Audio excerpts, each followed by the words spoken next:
بسم اللہ الرحمن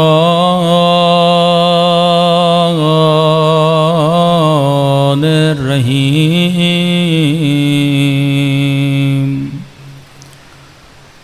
الحمد للہ رب العالمین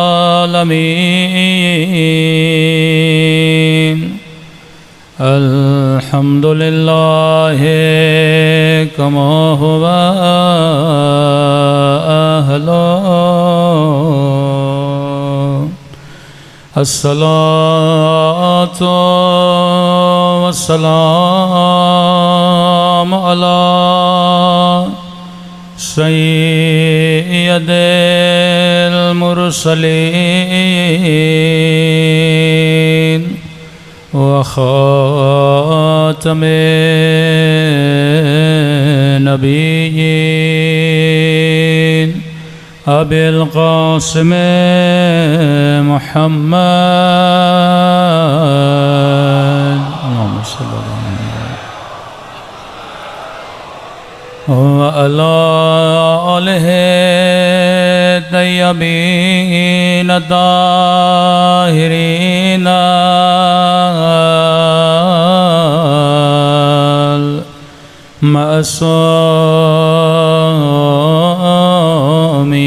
المعصومین۔ سب مل کے مولا کے ظہور کی دعا۔ اللہم کل ولیک حجت ابن صلواتک علیہ وعلی آبائہ فی هذه الساعة وفي كل وليا وحافظا وقائدا وناصرا ودليلا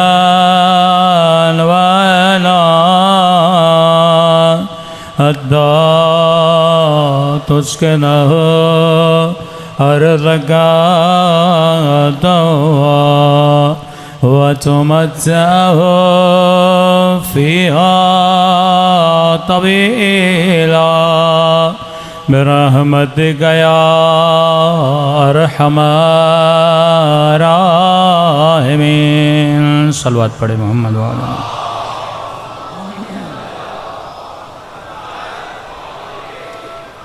بسم اللہ الرحمن الرحیم رب اشرح لی صدری ویسر لی امری واحلل عقدۃ من لسانی یفقہوا قولی اما بعد فقط قال اللہ سبحانہ وتعالی فی محکم کتابہ ان فی خلق السماوات والارض واختلاف اللیل والنہار لآیات لأولی الالباب۔ صلوات پڑھے محمد وآل محمد۔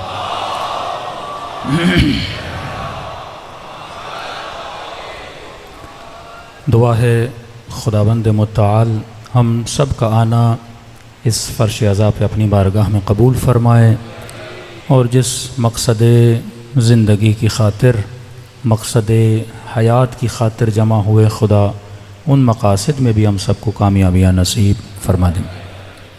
صاحبان عقل سے خدا مخاطب ہے، صاحبان شعور سے اہل بیت مخاطب ہیں۔ جتنا بھی خدا کا کلام ہے یا آل رسول کا کلام ہے، یہ بے وقوفوں کے لیے نہیں ہے، عقل مندوں کے لیے ہے۔ عقل ہوگی تو اس کلام سے اپنی زندگی بناؤ گے، عقل نہیں ہوگی، ضد ہوگی تو اس کلام سے کوئی فائدہ نہیں لے پاؤ گے۔ انگریز سیاستدان تھا گیلیلیو، اس نے جب یہ کشف کیا کہ زمین گھومتی ہے تو وہاں کے پادریوں نے اسے پکڑا اور اسے مارنا شروع کیا کہ یہ عقیدہ ہمارے دین کے مذہب کے خلاف ہے۔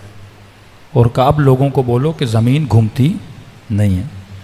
جب اسے مار رہے تھے وہ کہہ رہا تھا چلو میں کہہ دوں گا زمین نہیں گھوم رہی، لیکن میرے کہنے سے وہ رکنے والی تو ہے نہیں۔ ہاں؟ تو حقیقت ہے، آپ مانو نہ مانو، آج لاکھوں لوگ خدا کی بات نہ مانیں، لیکن ان کے نہ ماننے سے اللہ کی حکومت ختم تو نہیں ہوتی۔ پوری دنیا بولے علی کی ولایت کا انکار کرے، فضیلت علی کا انکار کرے، اب ان کے انکار کرنے سے علی کی فضیلت ختم تو نہیں ہو جاتی۔ حقیقت ہمیشہ باقی رہتی ہے۔ آج اگر وہ حقیقت عیاں نہیں ہے، اللہ کا ولی ظہور کرے گا، حقیقت بالآخر عیاں ہو جائے گی۔ اب سوال یہ ہے کہ اس ہجوم میں، عوام میں تو کہاں پہ کھڑا ہے؟ اس میدان میں تیری پوزیشن کیا ہے؟ کہ معصوم فرماتے ہیں 75 لشکر عقل کے، 75 لشکر جہالت کے۔ انہی لشکریوں اور انہی سپاہیوں کے ذریعے سے انسان اپنی زندگی گزارتا ہے۔ یا تو حسد کا شکار ہے، یا تو لالچ کا شکاری ہے، یا تو بغض کا شکاری ہے، یا تیرے پاس لشکر محبت ہے، لشکر عشق خدا ہے، لشکر ایمان ہے، لشکر صداقت ہے، لشکر عدالت ہے۔ اب یہ تو نے ڈیسائیڈ کرنا ہے کہ تو نے کہاں جانا ہے۔ اور فرمایا یاد رکھ اللہ نے تجھے عقل دی، عقل کا کام کیا ہے؟ بریک لگانا۔ جس کی بریک جتنی مضبوط اتنا زیادہ مومن، جس کی بریک جتنی کمزور، سفرے پر بیٹھو پیٹ پہ بریک لگاؤ۔ اصلاً جتنے دینی معاملات ہیں وہ ٹریننگ کے لیے ہیں۔ کہ میں نے پچھلے سال مجلس میں کہا تھا، اکثر نوجوان پوچھتے تھے کہ مولانا اللہ نے روزہ واجب کیوں کیا ہے؟ میں نے کہا کیوں؟ کہ ایک طرف کہتا ہے 40 ماہوں سے زیادہ پیار کرتا ہوں، دوسری طرف صبح سے شام تک مجھے بھوکا رکھنے میں اللہ کو مزہ کیا آتا ہے؟ ہاں، کہ میری ماں تو میری بھوک برداشت نہیں کر سکتی، 30 دن صبح سے لے کر شام تک پانی نہ پیو، کھانا نہ کھاؤ۔ یہ کیسا خدا ہے؟ یہ کیسی محبت کرتا ہے بندے سے اور بندے کو بھوکا رکھتا ہے؟ ہاں؟ اب میں نے کہا انسان کنفیوز کہاں ہوتا ہے؟ پچھلے سال کا موضوع جن لوگوں کو یاد ہے وہ جا کے دیکھ لیں۔ کنفیوز کہاں ہوتا ہے؟ جہاں پہ یہ خود کو پہچاننے میں غلطی کرتا ہے۔ یہ سمجھتا ہے کہ روزہ میرے لیے، جبکہ روزہ جسم کے لیے ہے۔ روزے کا تعلق روح سے نہیں ہے، روزے کا تعلق جسم سے۔ بھوک جسم کو ملتی ہے، روح کو نہیں ملتی۔ پیاس جسم کو ملتی ہے، روح کو نہیں ملتی۔ اللہ جسم کو قیدی بناتا ہے، روح کو نہیں بناتا۔ جتنی روحانی لذتیں ہیں اس کے لیے کوئی قید و بند نہیں ہے۔ کہتا ہے جتنا حاصل کرنا ہے روحانی لذت حاصل کر۔ اب جسم کو قیدی کیوں بنا رہا ہے؟ کیونکہ تجھے سمجھانا چاہتا ہے بندے خدا تو میرا عبد ہے، جسم تیرا عبد ہے۔ تو میرا غلام ہے، جسم تیرا غلام ہے۔ تو میرا غلام تب بنے گا جب جسم کو اپنا غلام بنائے گا۔ ہر بندہ سچائی سے محبت کرتا ہے، جسم کو جھوٹ بولنا اچھا لگتا ہے۔ ہر بندہ نہیں چاہتا کہ میں نشہ کروں، لیکن جسم عادی ہو چکا ہے نشے کا، چھوڑنے کو تیار نہیں۔ یہ شراب کی لت، نشے کی لت، چرس کی لت، نشائیوں کو جو لگ جاتی ہے جسم کو لگتی ہے، روح کو تھوڑی لگتی ہے۔ اگر روح کو لگ جاتی ہے، آپ اس سے انٹرویو لیتے ہو، وہ کیوں بولتا ہے مجھے اچھا نہیں لگتا؟ یہ کون بول رہا ہے مجھے اچھا نہیں لگتا؟ اس کی روح بول رہی ہے، جسم کو عادت ہو چکی ہے۔ تبھی فرمائے اگر جسم کو حدود الہی میں رکھو گے تو کامیاب رہو گے۔ ان النفس لامارۃ بالسوء، یہ نفس ہے، اور نفس اتنا تجھے گراتا ہے اپنا غلام بنا دیتا ہے۔ پہلے یہ دیکھ تیری عادتیں تیری غلام ہیں یا تو عادتوں کا غلام ہے۔ کبھی کبھی بندہ ایک چائے کے کپ کا غلام بن جاتا ہے۔ سر میں درد ہے، چائے کا کپ لاؤ۔ اب چائے کا کپ نہیں آیا، یہ غصہ بھی کرے گا۔ مطلب اس کے غصے کو کون کنٹرول کر رہا ہے؟ چائے کا کپ۔ ہاں، یہ جو گھٹکے اور پان کھانے والے ماشاءاللہ شوقین مومنین ہیں، ایک چھوٹا سا گھٹکا اتنے بڑے آدمی کو کنٹرول کرتا ہے۔ لت لگ گئی نا، عادت لگ گئی۔ اب عادت نکالنی کیسے ہے معصوم فرما؟ اب پریکٹیکل ہے۔ اب یہ کہا کہ 40 دن نیکی کرو، 40 دن اللہ کی راہ میں آؤ، 40 دن بری عادتوں کو نگاؤ۔ ماڈرن سائیکولوجی نے بھی یہی بولا ہے کہ اگر کوئی بھی اچھی عادت اپنانی ہے 40 ڈیز، اگر کوئی بھی بری عادت نکالنی ہے 40 ڈیز۔ یہ 40 ڈیز روح کے لیے نہیں ہے، یہ 40 ڈیز جسم کے لیے ہیں۔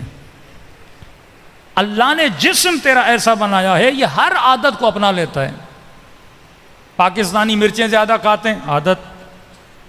ایرانی نہیں کھاتے، عراقی نہیں کھاتے، عادت نہیں ہے، انسان ہے نا۔ ایک تو ایرانی نے اتنا بولا آپ پاکستانی تو عجیب قوم ہے۔ میں نے کہا وہ کیسے؟ کہ دنیا کی پہلی قوم ہے جو فروٹ میں بھی مرچیں ڈالتی ہے۔ واقعی پھر میں نے سوچا، میں نے کہا واقعی فروٹ میں بھی ہم مرچیں ڈالتے ہیں؟ کوئی ایسی چیز نہیں جس میں مرچیں نہ ڈالیں۔ اب عادت ہو گئی نا، ٹیسٹ جس طرح ڈیولپ ہوتا ہے تیری عادتیں بھی اسی طرح ڈیولپ ہوتی ہیں۔ بالقوہ بالفعل۔ لشکر عقل کے سپاہی بھی اللہ نے دیے ہیں، لشکر جہالت کے سپاہی دیے ہیں۔ بچہ پیدا ہوتے ہی اسلام کی فطرت پہ مدد 75 سپاہیوں کو لے کر آتا ہے۔ ذاتاً اسے سخاوت اچھی لگتی ہے، ظلم کو پسند نہیں کرتا، سچائی کو پسند کرتا ہے۔ تبھی ہم مزاحیہ طور پہ کہتے ہیں کہ باپ جب بیٹے کو یہ بولتا ہے کہ بیٹا باہر بولو میں گھر پہ نہیں ہوں، تو وہی جملہ جا کے دہراتا ہے کیونکہ اسے پتہ ہی نہیں کہ جھوٹ بولنا کیسے ہے۔ فطرتاً تو خدا پسند ہے، فطرتاً تو خدا پرست ہے۔ کہ ہم نے کہا شیطان اصل کا انکار نہیں کرتا کہ یہ بولے کہ مثلا جھوٹ بولو، وہ تجھے ٹیکنیک بتاتا ہے کہ اس جھوٹ بولنے سے یہ فائدہ ہوگا۔ شیطان حسن کا انکار نہیں کرتا۔ میں نے مثال دی تھی، آپ کو یہ نہیں بولے گا یہ پھول بدصورت ہے، نہیں، وہ شیطان اس حسن کے اندر تجھے محو کر دیتا ہے، گم کر دیتا ہے، فوکس اتنا بڑھاتا ہے اب تیری نگاہ پھول سے ہٹتی نہیں ہے۔ معصوم فرماتے ہیں کتنا عجیب بندہ ہے جو دنیا کے حسن کو دیکھ کر اس کی تعریف تو کرے پر بنانے والے کی تعریف نہ کرے۔ عقل کا کام یہ ہے کہ ارجاع کل شیء، ہر شے کو ارجاع دیتا ہے، ریفرنس دیتا ہے، کس کی طرف؟ اللہ کی طرف۔ حسین منظر دیکھو کہو سبحان اللہ، ارجاع کس کی طرف دو؟ درخت اگر خوبصورت ہے، درخت کا کیا کمال؟ ہاں، بندہ آئینے کے سامنے کھڑا ہو جائے، واہ واہ کیا کہنا میری آنکھوں کا، میرے چہرے کا، میرے گالوں کا، بھئی تیرا کیا کمال تھا؟ اور بولے میں بڑا خوبصورت ہوں، یہ میں بڑا خوبصورت ہوں۔ بھئی تو نے خود کو بنایا ہی نہیں تو تو اپنی تعریف کیوں کر رہا ہے؟ اولہ نطفہ وآخرہ جیف امیر المومنین۔ اے انسان کبھی سوچو تیری ابتدا نجس نطفہ، گندیدہ نطفہ، آخرہ جیف تیری ابتدا، تیری انتہا کیا ہے؟ ایک مردار ہے۔ اب اس نطفے جو نجس ہے، بدبودار ہے، اس نجس نطفے کو حسن کس نے دیا؟ یہ عقل کا کام ہے، ارجاع تجھے پہنچائے کس کی طرف؟ پروردگار عالم کی طرف۔ تیرا تو کچھ بھی نہیں ہے۔ جناب ایوب سے جب پروردگار عالم نے امتحان لیا، شاید میں بتا چکا، بیٹا مر گیا، صبر کیا، بیوی بیمار ہوئی، صبر کیا، خود بیمار ہوئے، صبر کیا، اتنے بیمار ہوئے باڈی میں کیڑے پڑ گئے، صبر کیا۔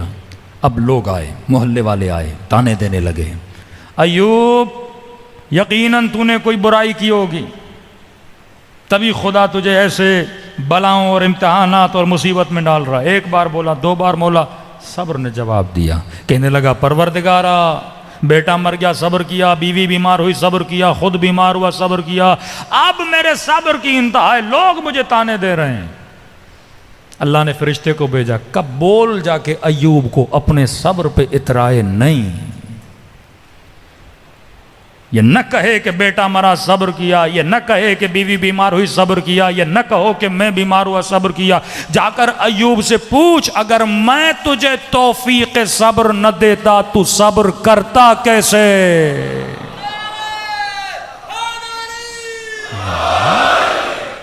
فخر نہ کیا کر، میں حسین کی مجلس میں آیا، ارے خدا تجھے توفیق نہ دیتا تو آتا کیسے؟ سب کچھ خدا کا ہے، تیری سوچ، تیری فکر، ارجاع دو کس کی طرف؟ اللہ کی طرف۔ تبھی امام حسین کی زبانوں پر یہی جملے، بسم اللہ وباللہ وعلی ملت رسول اللہ، کربلا میں اللہ کا نام بلند کر رہے ہیں، ہر چیز کو کس کی طرف منتقل کر رہے ہیں؟ پروردگار عالم کی طرف۔ تو یہ فرق ہے مسلم اور غیر مسلم ہے۔ سائنسدان بھی پھولوں کی تعریفیں کرتے ہیں، آپ نے دیکھا ہوگا نیشنل جغرافیہ پہ، مچھلیوں کی تعریفیں، پھولوں کی تعریفیں، حیوانوں کی تعریفیں، عقاب کی تعریف، کبوتر کی تعریف، کیا کہنا خلقت کا، کیا کہنا خلقت کا، لیکن کبھی خالق تک نہیں جاتے ہیں۔ معصوم کہتے ہیں جو صاحب عقل ہے وہ خود کو خالق تک لے کر جاتا ہے۔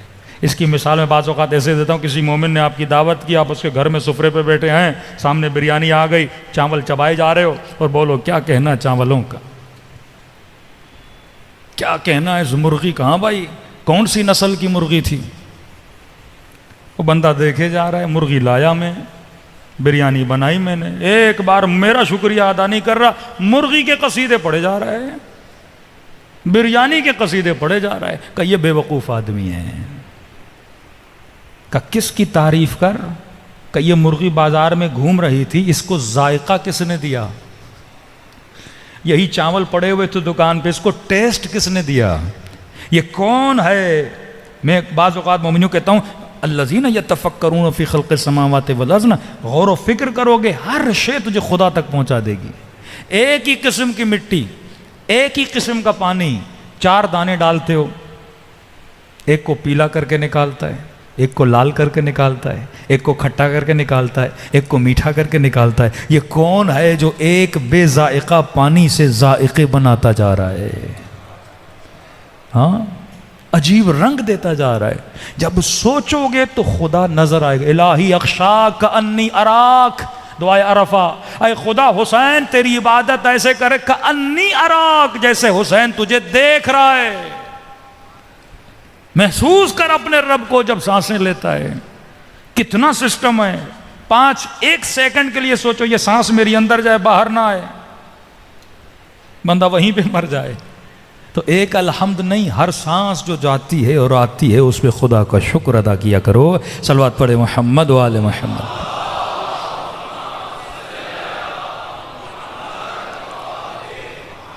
کل ہم نے سپاہیان عقل میں سے ہم نے کہا کہ میجر جو 3 پاورز ہیں، شہوت، غصہ، ادراک۔ کل ہم نے وہم پہ بات کی تھی اور خوف پہ بات کی تھی کہ شیطان قوہ ادراک کو وہم اس پہ غالب کر کے آپ کو ڈراتا ہے۔ دشمن کا خوف، مال کے جانے کا خوف، جان کے جانے کا خوف، یہ خوف دلاتا ہے۔ آج تھوڑا غضب سے بات کریں۔ غضب، غصے کے بارے میں کئی احادیث ہیں۔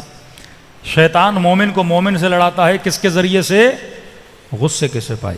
اب غصہ بری چیز نہیں ہے، نہ ہی شہوت بری چیز ہے۔ اب بندے کے اندر شہوت نہ ہو تو ازداد اولاد نہ ہو، نسل کیسے بڑھے؟ اگر شہوت نہ ہو، میاں بیوی کے اندر محبت نہ ہو، اگر شہوت نہ ہو تو میل اور فیمیل کے اندر اٹریکشن نہ ہو۔ خدا اس کا دشمن نہیں ہے۔ اسلام کہتا ہے کوئی پسند آ گیا، اللہ حق دیتا ہے، جاؤ شادی کرو حلال طریقے سے، حرام نہیں، نگاہ حرام کے ذریعے نہیں۔ جو راستہ اللہ نے تیرے لیے مختص کیا ہے، بالکل کھانے کی طرح، آپ کا دل گوشت کھاؤں، اب بندہ ایسے ہی مرغی کو پتھر مار کے مار دے، ہاں حرام ہو گئی؟ کہ نہیں، جو طریقہ میں نے بتایا، جو سلیقہ میں نے بتایا، مرغی اٹھا، اللہ اکبر کہ جو طریقہ بتایا اس کے گردن کو ذبح کر، اس کے بعد گوشت جا کے کھا، یہ گوشت تیرے لیے کیا ہے؟ حلال ہے۔ یہ شکم کی شہوت ہے، حلال طریقے سے پوری کر۔ نکاح کی شہوت ہے، حلال طریقے سے پوری کر۔ حرام طریقے سے پوری کرو گے، معاشرے میں بے بندوباری، معاشرے میں قید و بند نہیں رہے گا، نظم اور ضبط نہ ہو۔ گاڑیاں روڈ پہ چل رہی ہیں، بھائی سگنل لگاتے ہیں نا تاکہ کیا پیدا ہو؟ نظم پیدا ہو۔ اب لوگ اگر شہوت کے اعتبار سے حریص بن جائیں، کس کا ناموس بچے گا؟ کس کی عزت بچے گی؟ تو اللہ نے کہا میں شہوت کا دشمن نہیں، اس کو استعمال کرو لیکن صحیح طریقے سے استعمال کرو، جو اللہ نے روٹس بتائے ہیں۔ پھر قرآن میں مذمت بھی کیا ہے، جوان جب سے جوان ہوا وقت پہ شادی کر۔ جو 35 سال میں 40 سال میں جا کے شادی کرتے ہیں، جب وقت گزر جاتا ہے پھر وہ ایمان اس کا ویسا نہیں رہتا۔ کیوں فرمایا نماز کا دگنا ثواب ہے جو بندہ شادی کرتا ہے؟ کیونکہ مصلی عبادت پہ تو نے جب کھڑا رہنا ہے تو فری آف مائنڈ ہو کے کھڑا رہنا ہے۔ کوئی ایسا کانٹا، کوئی ایسی خواہش نہ ہو جو تجھے اللہ سے دور کرے، کمپلیٹلی آزاد ہو کے کھڑے ہو جاؤ۔ اب بندے کو شدید بھوک لگی ہو، نماز میں مزہ آئے گا؟ شدید بھوک لگی اور سفرے کے سامنے بریانی پڑی اور گوشت ووشت پڑا ہو. نماز اللہ کی طرف، اس وقت قبلہ سفرہ ہوگا، خدا نہیں ہوگا. روح کا قبلہ سفرہ بن جائے، جسم کا کھچاؤ پیدا ہوگا. تو خدا کہتا ہے میں نے جسم دیا، اس کی خواہشوں کو پورا کر حلال طریقے سے تاکہ تو آزاد ہو جائے. ایک بھی کھڑکی شیطان کے لیے نہ کھول کہ اس کھڑکی سے داخل ہو جائے. ابن ملجم نماز پڑھ رہا ہے، اللہ اکبر، کتا ماں کیا کرتی تھی؟ سامنے سے گزرتی تھی. کہتے ہیں 7-8 مرتبہ یہ سورہ حمد بھول گیا. جیسے گزری اب اس کو دیکھ رہا ہے، کہاں گیا اللہ اکبر اور کہاں گیا خدا. نماز قربان کر دی اس نے کتا ماں کے پیچھے. اگر تیرے دل میں غیر کی محبت آ جائے، اب محبت بھی تب تک رہتی ہے جب تک بندہ شادی نہیں کرتا، زیادہ کھچاؤ تب تک ہوتا ہے. اب یہ سمجھ رہا ہے میری محبت نہیں، یہ شہوت ہے، یہ دھوکہ ہے. اس کو سائنس نے بھی ثابت کیا ہے. یہ جو عشق ہو جاتا ہے جوانی میں 15 سال کے بعد 16 سال کے بعد، یہ شہوت ہے، کوئی عشق نہیں، کوئی محبت نہیں ہے. یہ ثابت ہوا ہے. یہ ہارمون تمہارے اندر، لو ہارمونز بولتے ہیں اس کو، یہ شہوت کے ہارمون ہیں. ہر بندے کے اندر ریلیز ہوتے ہیں، مرد کے اندر ریلیز ہوتے ہیں زیادہ تر، کیونکہ تو بالغ ہوگا آٹومیٹیکلی تیری باڈیز میں یہ ہارمون ریلیز ہوں گے. اب اگر کوئی ہارمون آیا ہے، اب شیطان کے سپاہی بن جاتے ہیں یہ لوگ. کبھی آنکھوں کو آرڈر دیتے ہیں، کبھی کانوں کو آرڈر دیتے ہیں، کبھی زبان. اب شہوت یا زبان سے لذت لے گا نامحرم سے بات کر کے، یا دیکھ کے لذت لے گا نامحرم سے، یا اس کی آواز کو سن کے لذت لے گا. اب ہارمونز باڈی میں ریلیز نہیں ہو رہے نا، اب اس کے ساتھ کھیلتے رہیں گے اور یہ گمراہ ہو جائے گا. اب نماز میں ان گندے ہارمونز کے ساتھ مصلی عبادت پہ کھڑا ہوگا، نماز میں لذت کہاں ملے گی؟ ساری توجہ وہ عشق جو خدا کے لیے ہونا چاہیے تھا، شیطان اس عشق کو ریپلیس کرتا ہے انسان کے لیے. ریپلیسمنٹ ہو جاتی ہے.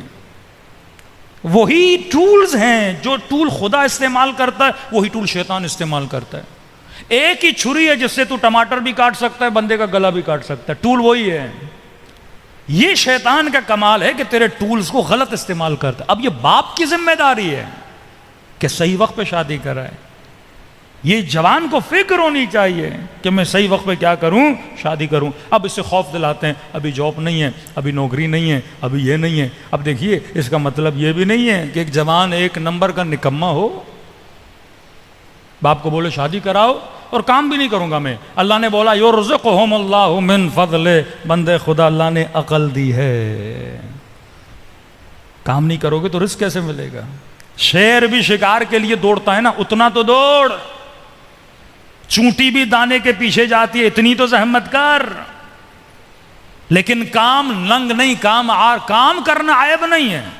جو بھی کام ملے رزق حلال ہے کرے. اب یہاں پر بھی شیطان پھر وہم، ہاں بھائی ماسٹر کیا ہے، بیچلر کیا ہے، یہ جا کے کام کروں، 25,000 کی سیلری، 30,000 کی سیلری. بندے خدا گھر میں بیٹھنے سے تو اچھا ہے 25,000 تیرے گھر پہ آئے نا، محنت کرنا.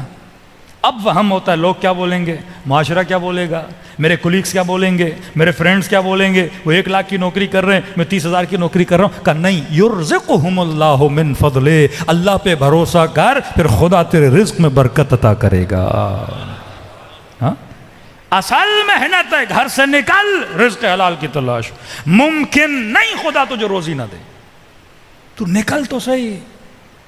ہم ایسے لوگوں کو جانتے ہیں، کہتے ہیں مولانا کراچی آئے تھے، جیب میں 700 روپے تھے، 1000 پتی ہیں. میں ساؤتھ افریقہ کے ایک مومن نے کہا مولانا میں $200 لے کے گیا تھا، آج اس کی 4 فیکٹریاں ہیں. کئی ایسے لوگ ہیں. نیت کی راہ خدا میں محنت کرنے کی، ان انسانوں کو خدا نے رزق عطا کیا. عقل کو استعمال کر. اب کیا ہوگا، یہ جوان اگر صحیح ٹائم پہ اپنی شہوت کو ریلیز نہیں کرے گا تو کیا ہوگا؟ اب اس کی ساری ایکٹیویٹی شہوت کو حاصل کرنے کے، اس کی ساری انرجی فون کالز پہ، واٹس ایپ پہ، فیس بک کی فرینڈ شپ پہ، انسٹاگرام کی فرینڈ شپ پہ لگ جائے گی. اب رزق سے جائے گا، روزی سے جائے گا، ہنر سے جائے گا. 35 سال تک اگر کچھ نہ بن سکے پھر کچھ بھی نہیں بن سکتے. اپنی لائن لینتھ تم نے مقرر نہیں کی کہ میں نے زندگی میں کیا بننا ہے، کچھ بھی نہیں بنو گے. فقیر کے فقیر رہو گے. خسرت دنیا والآخرہ. یہی شیطان کا کام ہے، تیری انرجیز کو ڈائیورٹ کرے غلط چیزوں کی طرف، انہی شہوات کے ذریعے. معاشرہ بھی تباہ، تو بھی تباہ، فیملی بھی تباہ، تیری نسل بھی تباہ ہو جاتی ہے اگر تو چیزوں کو صحیح وقت پہ استعمال نہ کرے۔ تو یہ شیطان کا کام ہے، وہ سپاہیوں کو ایک سمجھو شطرنج کی یہ گیم ہے، اسے پتا ہے کہ میں نے کون سا سپاہی کب چلانا ہے۔ اگر تو علی ابن ابی طالب کا ماننے والا ہے تو کیا فرمایا؟ یزکیہم، تزکیہ کر مومنوں کا، وَيُعَلِّمُهُمُ الْكِتَابِ، کتاب کا علم دے، وَالْحِکْمَةِ، اور انہیں صاحب حکمت بھی بنا۔ بندے کے پاس علم ہو پر حکمت نہ ہو وہ قاضی شرع بن جاتا ہے، علم ہو اور حکمت نہ ہو وہ قاتل انسانیت بن جاتا ہے۔ لوگ تھکے تو نہیں ہیں نا؟ میں کیونکہ کل کی مجلس مختصر ٹائم فریم ہوگا، کیونکہ اس کے بعد اعمال عاشور بھی ہیں، تو 8 کی مجلس نارمل تھوڑی لمبی ہوتی ہے کیونکہ سارے عرائض تھوڑی بہت حالات حاضرہ پہ بھی گفتگو کی جاتی ہے، اور تھکا تو مجھے ہونا چاہیے، 3 مجلسیں میں پڑھ کے آ رہا ہوں، ٹھیک ہے نا؟ اللہم صلی اللہ وعجل فرجہم۔ تو فرمایا کہ پہچان سپاہیوں کو۔ آج غضب، غصہ برا ہے، الغضب یأکل الحسنات، غصہ حسنات کو ایسے کھاتا ہے جیسے آگ لکڑی کو کھاتی ہے۔ غصہ آتا ہے تو قتل ہوتا ہے، غصہ آتا ہے تو گالم گلوچ ہوتی ہے، غصہ آتا ہے تو چھوٹا بڑے پہ ہاتھ اٹھاتا ہے، غصہ آتا ہے تو انسان بے ادب بنتا ہے۔ والکاظمین الغیظ عافین عن الناس واللہ یحب المحسنین۔ اللہ رحمت کرتا ہے ان بندوں پہ جو اپنا غصہ پیتے ہیں۔ اب ٹاپک غصہ نہیں ہے، کہیں اور میں ڈائیورٹ ہونا چاہ رہا ہوں، اس پہ خود جا کے اسٹڈی کریے گا۔ لیکن کیا میں نے بالکل غصہ کرنا ہی نہیں ہے؟ غصہ بھی تو لشکر خدا کا ایک سپاہی ہے۔ ہم نے کہا نا، روشنی کے ساتھ اندھیرا آتا ہے، گرمی کے ساتھ سردی آتی ہے، روشنی نہ ہو تو اندھیرا، یعنی یہ سکے کے 2 رخ ہیں، غصہ اچھا بھی ہے، غصہ برا بھی ہے۔ سوال یہ ہے تو استعمال کہاں کر رہا ہے؟ اور آسان کر کے مثال دوں، میں ایک مومن کو مثلا اس دن بھی مثال دی تھی، کسی کو مثلا ہم 1000 دیں، اب 1000 برا نہیں ہے، تو 1000 کو استعمال کہاں کر رہا ہے؟ وہ جگہ بری ہوتی ہے یا اچھی ہوتی ہے؟ غصہ باپ پہ کرو تو برا، لیکن یہی غصہ اگر میدان جہاد میں یزید کے خلاف ہو تو اچھا۔ اب غصہ نہ ہو تو جنگ کیسے لڑے گا؟ غصہ نہ ہو تو راہ خدا میں جان کیسے قربان کرے گا؟ غصہ ہونا چاہیے نا۔ اب یہ پتا ہو کہ غصہ کہاں استعمال کر رہا ہے۔ امام خمینی سے کسی نے کہا کہ آپ انقلاب کیسے لائے؟ کہتے ہیں بچپن میں امام خمینی پیدا ہوئے تھے، ان کے والد گرامی آقا مصطفیٰ شہید ہو گئے، مار دیا گیا ان کو وقت اس زمانے کی حکومتوں نے۔ کہتے ہیں جب جوان ہوا، یتیم پیدا ہوئے نا، تو غصہ تھا بڑا کہ میرے باپ کو مارا انہوں نے۔ اب کہتا میں نے کہا غصہ کس پہ اتاروں؟ جن لوگوں نے مارا ان کو ماروں، 4 سے 4 قاتلوں کو مار دوں، کیا میرا غصہ ٹھنڈا ہو جائے گا؟ کہتا میں نے کہا میں اپنے غصے کو روٹ دیتا ہوں، میں نے غصے کو علم کی تعلیم کے لیے استعمال کیا، انرجی بنی نا۔ اب انرجی خمینی کے پاس آ گئی، غصے والی انرجی۔ میں نے کہا کہ میں وقت کا سب سے بڑا عالم بنوں گا، انہوں نے میرے والد کو مارا، میں 1-2 کو نہیں، پورے نظام کو گرا کر اسلام کے نظام کو کھڑا کر دوں گا، کہ کل کسی کی جرأت نہ ہو کسی عالم یا مجتہد کو قتل کرے، اس نظام پہ مجتہد بٹھا دوں گا۔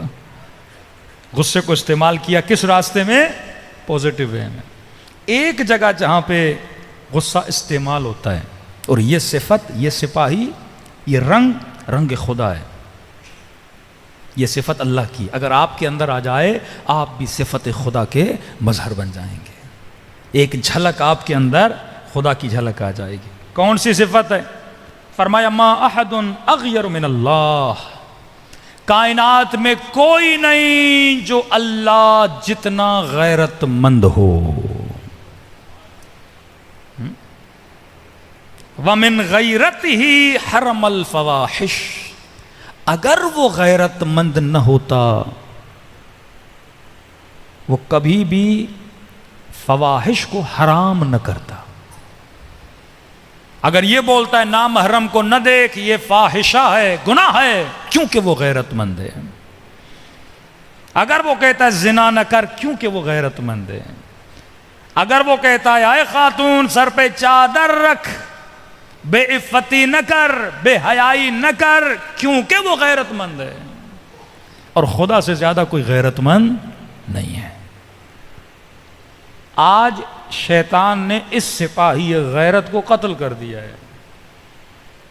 ویسٹرن سوسائٹی میں غیرت ہے ہی نہیں، وہ ٹرانسفر ہوتی جا رہی ہے، غیرت ختم ہوتی جا رہی ہے.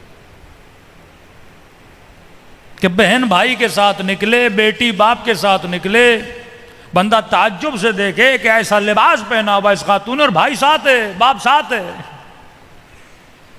غیرت کی کمی. فرمائے وہ غیرت کو ختم کرتا ہے. مطلب اس نے تیرے غصے کو کیا کیا؟ اس مقام پہ مار دیا.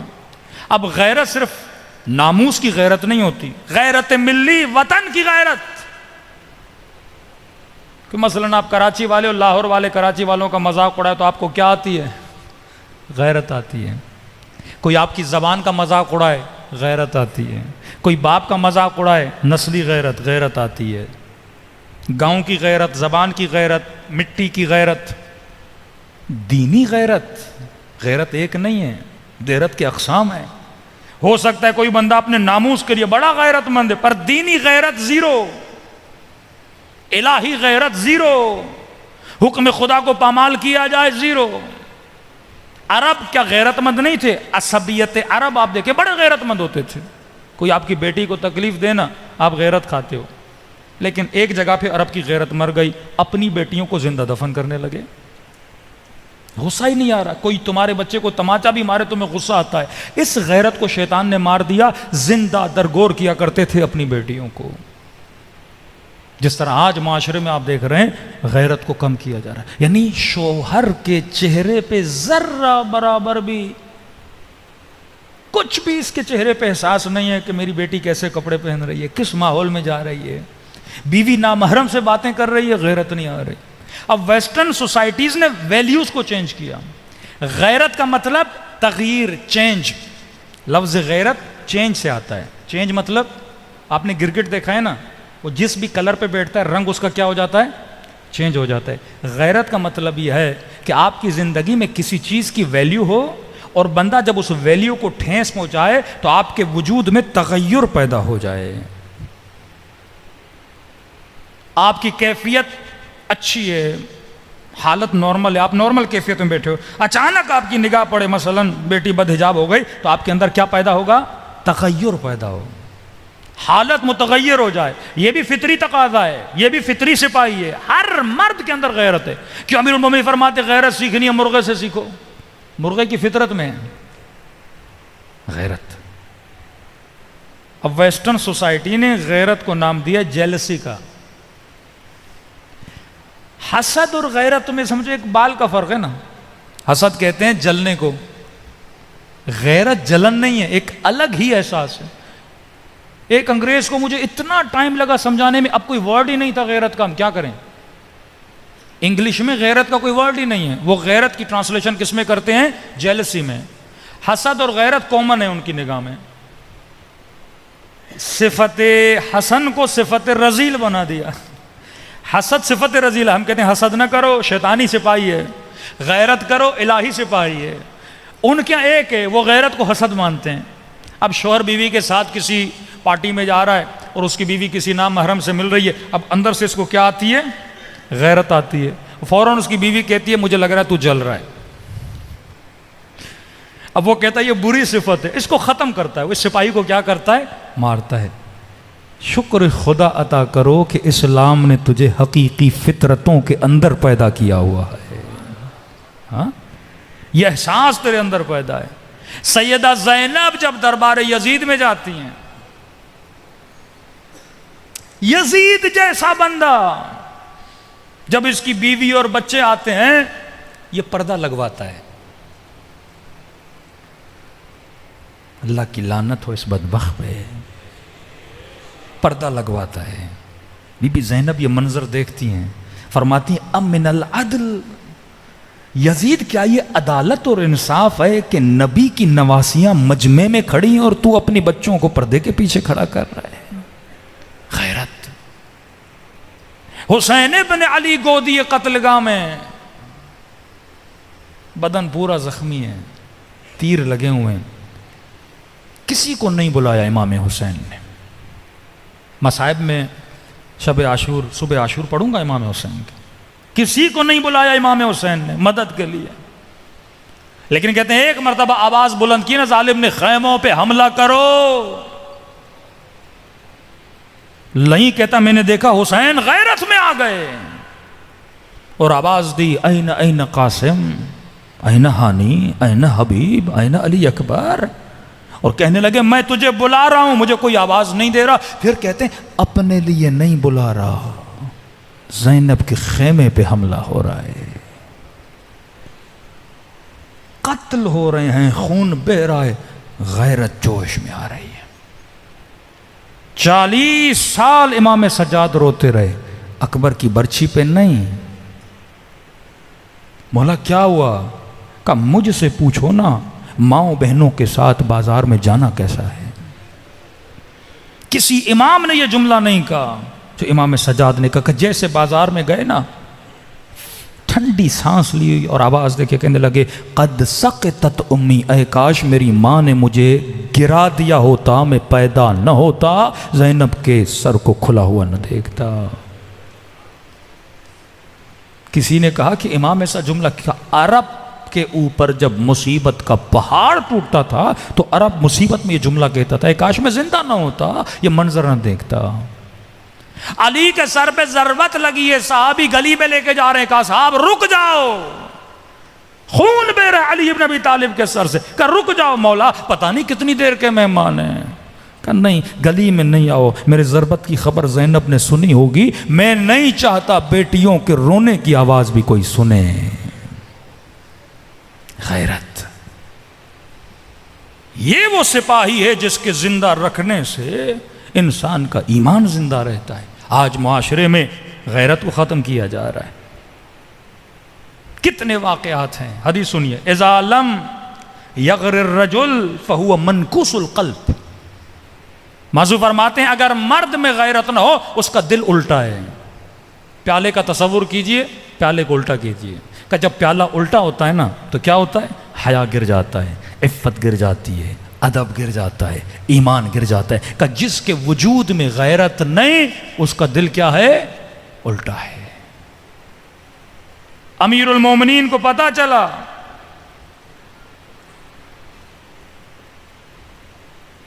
کہ کچھ جوان ہیں جو خواتین کو تنگ کر رہے ہیں، سخت ترین سزا دی امیر المومنین ان لوگوں کو۔ فرمان نگاہ شہوت سہم من سہام الشیطان، اے جوان خبردار رہنا، یہ شہوت کی نگاہ یہ بھی بے غیرتی ہے۔ جو اپنے لیے پسند کرو وہ دوسرے کے لیے پسند کرو۔ جب تو نہیں چاہتا کہ تیرے ناموس کو کوئی دیکھے، تو کسی کے ناموس کو کیوں دیکھتا ہے؟ یک طرفہ غیرت فاسقانہ غیرت ہے، دو طرفہ غیرت علوی غیرت ہے۔ فرمایا اگر غیور ہے تو نہ کسی کے ناموس کو دیکھو، پھر خدا تیرے ناموس کو بھی بچائے گا۔ صلوات پڑھے محمد و آل محمد۔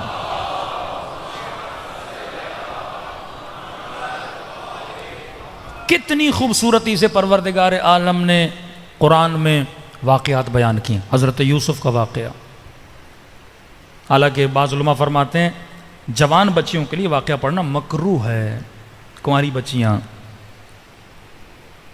اتنا اسلام تاکید کرتا ہے، لیکن اس واقعے کو کس خوبصورتی سے اور عفت سے خدا نے بیان کیا ہے، یوسف کے واقعے کو۔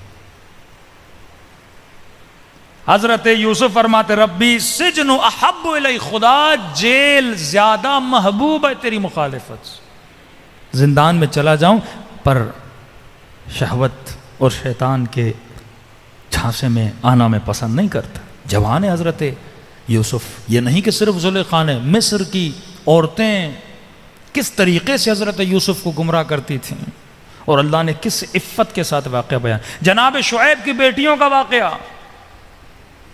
حضرت موسیٰ جا رہے ہیں، خواتین آگے چل رہی ہیں، کیا فرماتے حضرت موسیٰ؟ منع ہے کبھی بھی عورت کے پیچھے نہ چلا کرو، گمراہ ہو جاؤ گے. فوراً کہتے ہیں میں آگے جاتا ہوں آپ پیچھے رہیے. عفت حضرت موسیٰ. فرماتی آپ کو راستے کا پتہ نہیں، کہتی مجھے اشارہ دے دینا، کنکر پھینک دینا کہ رائٹ جانا ہے یا لیفٹ جانا ہے، میں خود جاتا ہوں. یہ عفت. حضرت ابراہیم جس کو لقب خلیل ملا، کب ملا لقب خلیل؟ معصومہ فرماتے ہیں ایک مرتبہ ابراہیم گھر کے اندر گئے، گھر کے صحن میں کیا دیکھا ابراہیم نے؟ ایک جوان کھڑا ہے پر چہرے کے داڑھی کے بال سارے سفید ہیں. کہتے ابراہیم کو غیرت آئی، ایک نامحرم میرے گھر کے اندر کیا کر رہا ہے؟ کہ کون ہو جوان، نکل جاؤ میرے گھر سے. ابراہیم کو غصہ آیا، غیرت آ گئی. اس جوان نے مسکرا کر کہا کہ ابراہیم میں اسرائیل ہوں، رب نے بھیجا تاکہ مجھے دکھائے کہ میرا ابراہیم کتنا غیور ہے. کہ ابراہیم اسی غیرت کی وجہ سے خدا نے تیری صفت بھیجی ہے آسمان سے کہ آج کے بعد تو خدا کا خلیل ہے. اگر خلیل خدا بننا چاہتے ہو، اللہ کے ہمراہ اگر زندگی بسر کرنا چاہتے ہو، تو وجود میں کیا ہونی چاہیے؟ غیرت ہونی چاہیے. صلوات پڑھے محمد و آل محمد. اب جوانوں کے لیے ایک نکتہ کہ جو جوان شادی کرنا چاہتے ہیں، بیوی کے اندر خصوصیات کون سی ہونی چاہیے؟ قرآن 4 خصوصیات بتاتا ہے سورہ تحریم میں. مؤمنات، مسلمات، تائبات، قانتات، تائبات، عابدات، سانحات. 5 خصوصیتیں بتاتا ہے. اے مومن، جب شادی کرنے جاؤ بیوی کیسی ہونی چاہیے؟ پہلی صفت مومن ہونی چاہیے، صاحب ایمان ہونی چاہیے. دوسری صفت مسلمات. اب مومن اور مسلم میں فرق ہے. مومن ایمان، علی بن طالب پر ایمان ہے، رسول خدا پر ایمان ہے، ہاں، لیکن مسلم ہے کہ نہیں؟ مطلب جس چیز پر ایمان ہے اسے تسلیم بھی کرتی ہے کہ نہیں؟ ایک مرتبہ ہر بندہ کہتا ہے نماز ہے بھائی، نماز ہے، پر پڑھتا نہیں ہے، تسلیم نہیں کرتا. کہا مومنات، مومن عورتیں، مسلمات جو حکم خدا کو تسلیم بھی کریں، قانتات جن کے وجود میں خضوع بھی ہو. اب عورت شادی تو کر لیتی ہے، شوہر سے بے احترامی کرتی ہے، بے ادبی کرتی ہے، لڑتی ہے، نہیں، خاضع ہونا چاہیے. کسی مومن نے کہا مولانا اب کیسے پتا چلے یہ خصوصیات اس میں ہیں کہ نہیں؟ میں نے کہا آسان فارمولہ ہے، اس کی ماں کو دیکھو، جس نے اس کی تربیت کی اسے دیکھو. اب ایک جوان تھا بیچارے نے شادی کر لی، ہمارے کہنے پر اس کی ماں کو دیکھ کر بیوی نے بہت سارے بیچارے کو رنگ دکھائے، پریشان ہو گیا کہ مولانا ہم نے تو ماں کو دیکھ کے کی تھی. میں نے کہا بندے خدا، ماں کو دیکھنے کا مطلب یہ ہے کہ یہ دیکھو کس نے پالا تھا. بعد میں پتا چلا بچی کو ماں نے نہیں پالا تھا، خالہ نے پالا تھا. کس کی گود میں تربیت پائی ہے؟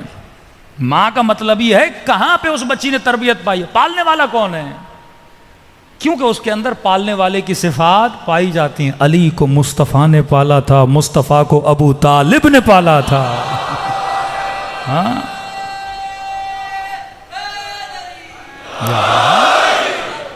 پالنے والے کی، پالنے والے کی صفات اس کے اندر ہوتی ہیں. آسان، یعنی آپ کو شارٹ کٹ بتا رہا ہوں جب جوان رشتے کے لیے جائیں. پہلی صفت مسلم، دوسری صفت مومن، تیسری صفت قانت، مطلب خاضع بھی ہو. خواتین کے لیے پڑھ رہا ہوں. ایک خاتون ہے رسول خدا کے پاس، یا رسول اللہ مردوں کے لیے اتنی نعمتیں، کہ کتنی نعمتیں تمہارے لیے بھی ہیں. یا رسول اللہ آپ اتنے فضائل پڑھتے ہیں مجاہدوں کے، شہید کا یہ رتبہ، شہید کا وہ رتبہ، شہید کا اتنا بڑا درجہ، قیامت میں شہید کو اتنے ملائک ریسیو کرنے آئیں گے. یا رسول اللہ ہمارے اوپر تو جہاد واجب ہے ہی نہیں، ہم تو شہید ہوں گی نہیں. جب شہید نہیں ہوں گی تو یہ کیسا انصاف ہے، اللہ نے ہمیں محروم کیا. کہا ان کا جہاد اور ہے، تیرا جہاد اور ہے. میدان جنگ میں جا کر لڑنا یہ مرد کا جہاد ہے. اور فرمایا گھر کے اندر لڑنا نہیں، گھر کے اندر صبر کرنا یہ عورت کا جہاد ہے. آج الٹا ہے، وہ لڑکے جہاد کرتی ہیں. صبر کرنا. شوہر بدتمیز ہے، بھائی یہی تو تیرا جہاد ہے، صبر کر. مرد میدان جنگ میں تیر کھاتا ہے، گولیاں کھاتا ہے، بدن کٹتا ہے. تیری بھی شادی ہوتی ہے، کبھی نند کی باتیں سننی پڑتی ہیں، کبھی سانس کی سننی پڑتی ہیں، کبھی اس مرد کی بد اخلاقی سننی پڑتی ہے. صبر، یہی تو تیر ہے نا جو تیری طرف آ رہے ہیں.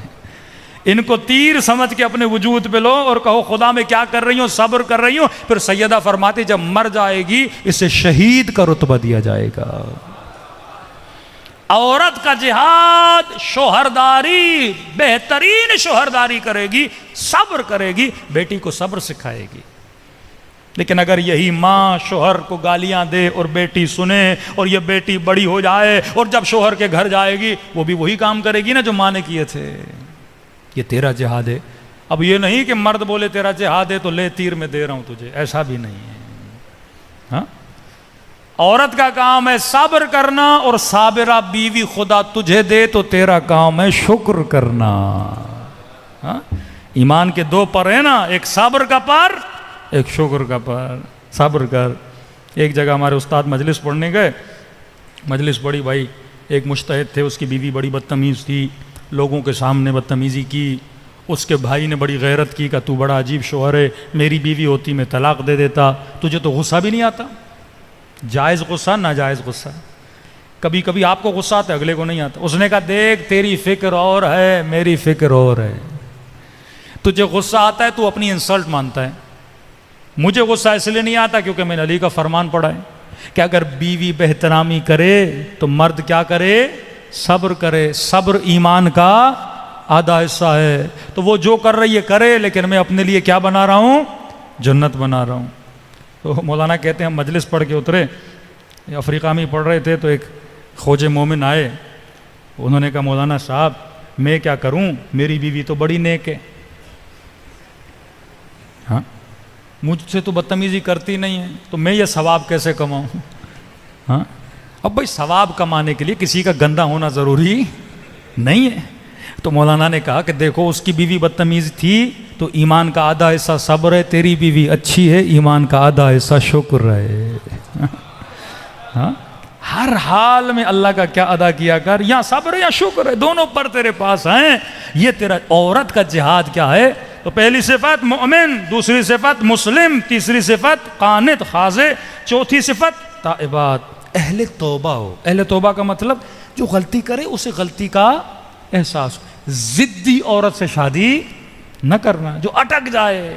ہاں غلطی کی ہے بندہ، غلطی پہ صبر کرے. عابدات، جو اللہ کی عابدہ عورت ہو، نمازی ہو، متقی ہو، پرہیزگار ہو، اہل مصلی ہو، اہل ذکر پروردگار عالم ہو. کیونکہ شکم میں 9 مہینہ اس نے ایک بچے کو پالنا ہے. اب شکم میں بچہ ہے، اگر یہ عابد نہیں ہوگی، عبادت نہیں کرے گی، بچے پہ اثر کیسے پڑے گا؟ تاریخ انسانیت کا، آج کے زمانے کا سب سے چھوٹا حافظ قرآن محمد حسین طباطبائی، جس نے 4 سال میں پورا قرآن حفظ کیا. تو یہ کمال کس کا تھا؟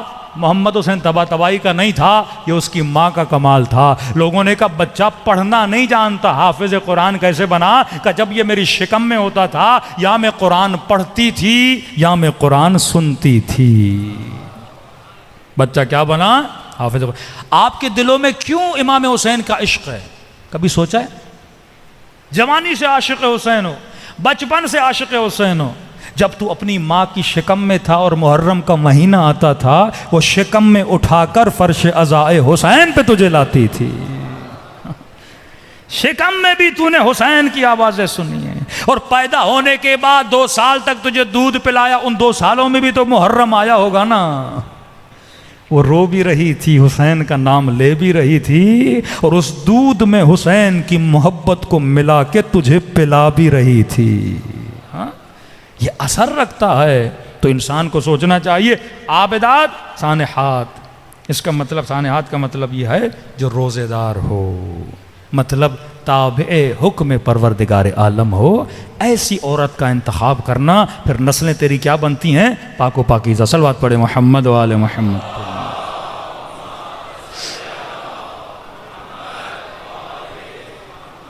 امیر المؤمنین فرماتے ہیں اب غیرت ختم ہونے کے، میں مختصر کر رہا ہوں، غیرت ختم ہونے کے کچھ اسباب ہیں. کون سی چیزیں انسان کی غیرت کو ختم کرتی ہیں؟ ہم نے ان سے بچنا ہے. اب یہ آتے ہیں شیطان کے سپاہی، لشکر جہل کے سپاہی، کہ میں ایسا کون سا کام کروں جس سے غیرت ختم ہو جائے گی. ہر چیز کا ایک سائیڈ ایفیکٹ ہوتا ہے. یہ اسلام جو حکم دیتا ہے نا، یہ حلال ہے یہ حرام ہے، ان کے سائیڈ ایفیکٹس ہیں. حلال کھاؤ گے اچھا ایفیکٹ پڑے گا، حرام کھاؤ گے برا ایفیکٹ پڑے گا. فرماتے پہلی چیز جس سے غیرت ختم ہوتی ہے، ضرب فی منزل الرجل 40 یوما البربت فلا یغار. فرمایا جس کے گھر میں 40 دن موسیقی گانا بجانا چلے، اس گھر میں رہنے والوں سے خدا غیرت کو اٹھا لیتا ہے. حدیث معصوم ہے. جس گھر میں 40 دن فحشا ہو. اب موسیقی کا باب بہت بڑا ہے. کون سی موسیقی؟ جس کے سننے سے انسان کی شہوت ابھرے. کون سی شعر و شاعری؟ جس کے سننے سے انسان کی شہوت کو ابھارا جائے. کہ 40 دن اگر گھر میں موسیقی گانے بجانے ہوں گے، اس گھر سے غیرت ختم ہو جاتی ہے. اب پھر کہتا ہوں کلمات میں حکمت ہے. اب کوئی جوان کہ مولانا آپ نے کہا 40 دن 35 دن چلائیں، تو 40 دن میکس بتایا جا رہا ہے. اب ڈاکٹر آپ کو بول رہا ہے بھائی 200 پہ اگر شوگر چلے گی خطرناک ہے. بولے ڈاکٹر صاحب پہ 150 کا مسئلہ نہیں ہے نا. ایسا نہیں ہے. مطلب تجھے میکسیمم چیز بتائی جا رہی ہے. 40 دن اگر ہو گئے تو غیرت گئی تمہارے گھر سے. تو اہل تقویٰ کے گھروں میں موسیقی کے آلات اسباب نہیں ہوتے. کون سی موسیقی؟ جس کے سننے سے شہوت کو ابھارا جائے. عرب کے معاشرے میں گندی شعر و شاعری ہوتی تھی. آج بھی آپ عربوں کی شاعری اٹھائیں گے نا، بے انتہا گندی، جس میں خواتین کے اعضاء کو وصف کیا جاتا تھا گندے طریقے سے. جس طرح فلموں میں آئٹم سانگز آتے ہیں، کام یہ ہوتا ہے کہ ایک عورت کے اعضاء کو وصف کیا جائے شعر و شاعری میں، یا دکھا کر، یا موسیقی اور اس گانے بجانے کے ذریعے سے اگلے کی شہوت کو ابھارا جائے. فرمایا الغنا اشد من الزنا. غنا زنا سے بدتر ہے. اب اس کی بھی حکمت سمجھو. غنا زنا سے بدتر ہے. یہ نہیں کہ ایک ہلکا سا میوزک چل رہا آپ بولو یہ زنا ہے. نہیں. کون سا میوزک؟ عرب کیا کرتے تھے اپنے معاشرے میں؟ مکے کے 2 حصے ہوتے تھے. مکے کا نچلا حصہ، اوپر والا حصہ. نچلے حصے میں غریب مڈل کلاس رہتے تھے، اوپر والے حصے میں امیر، پیسے والے، ہائی کلاس لوگ. یہ تقسیم آپ کے کراچی میں بھی ہے. ڈی ایچ اے چلے جاؤ امیروں کا علاقہ، پھر نیچے آ جاؤ غریبوں کا علاقہ. اوپر کون رہتے تھے؟ امیر. اب ہر روز رات کو مکے کے اوپر والے حصے میں غنا ہوتی تھی. غنا کیسے ہوتی تھی؟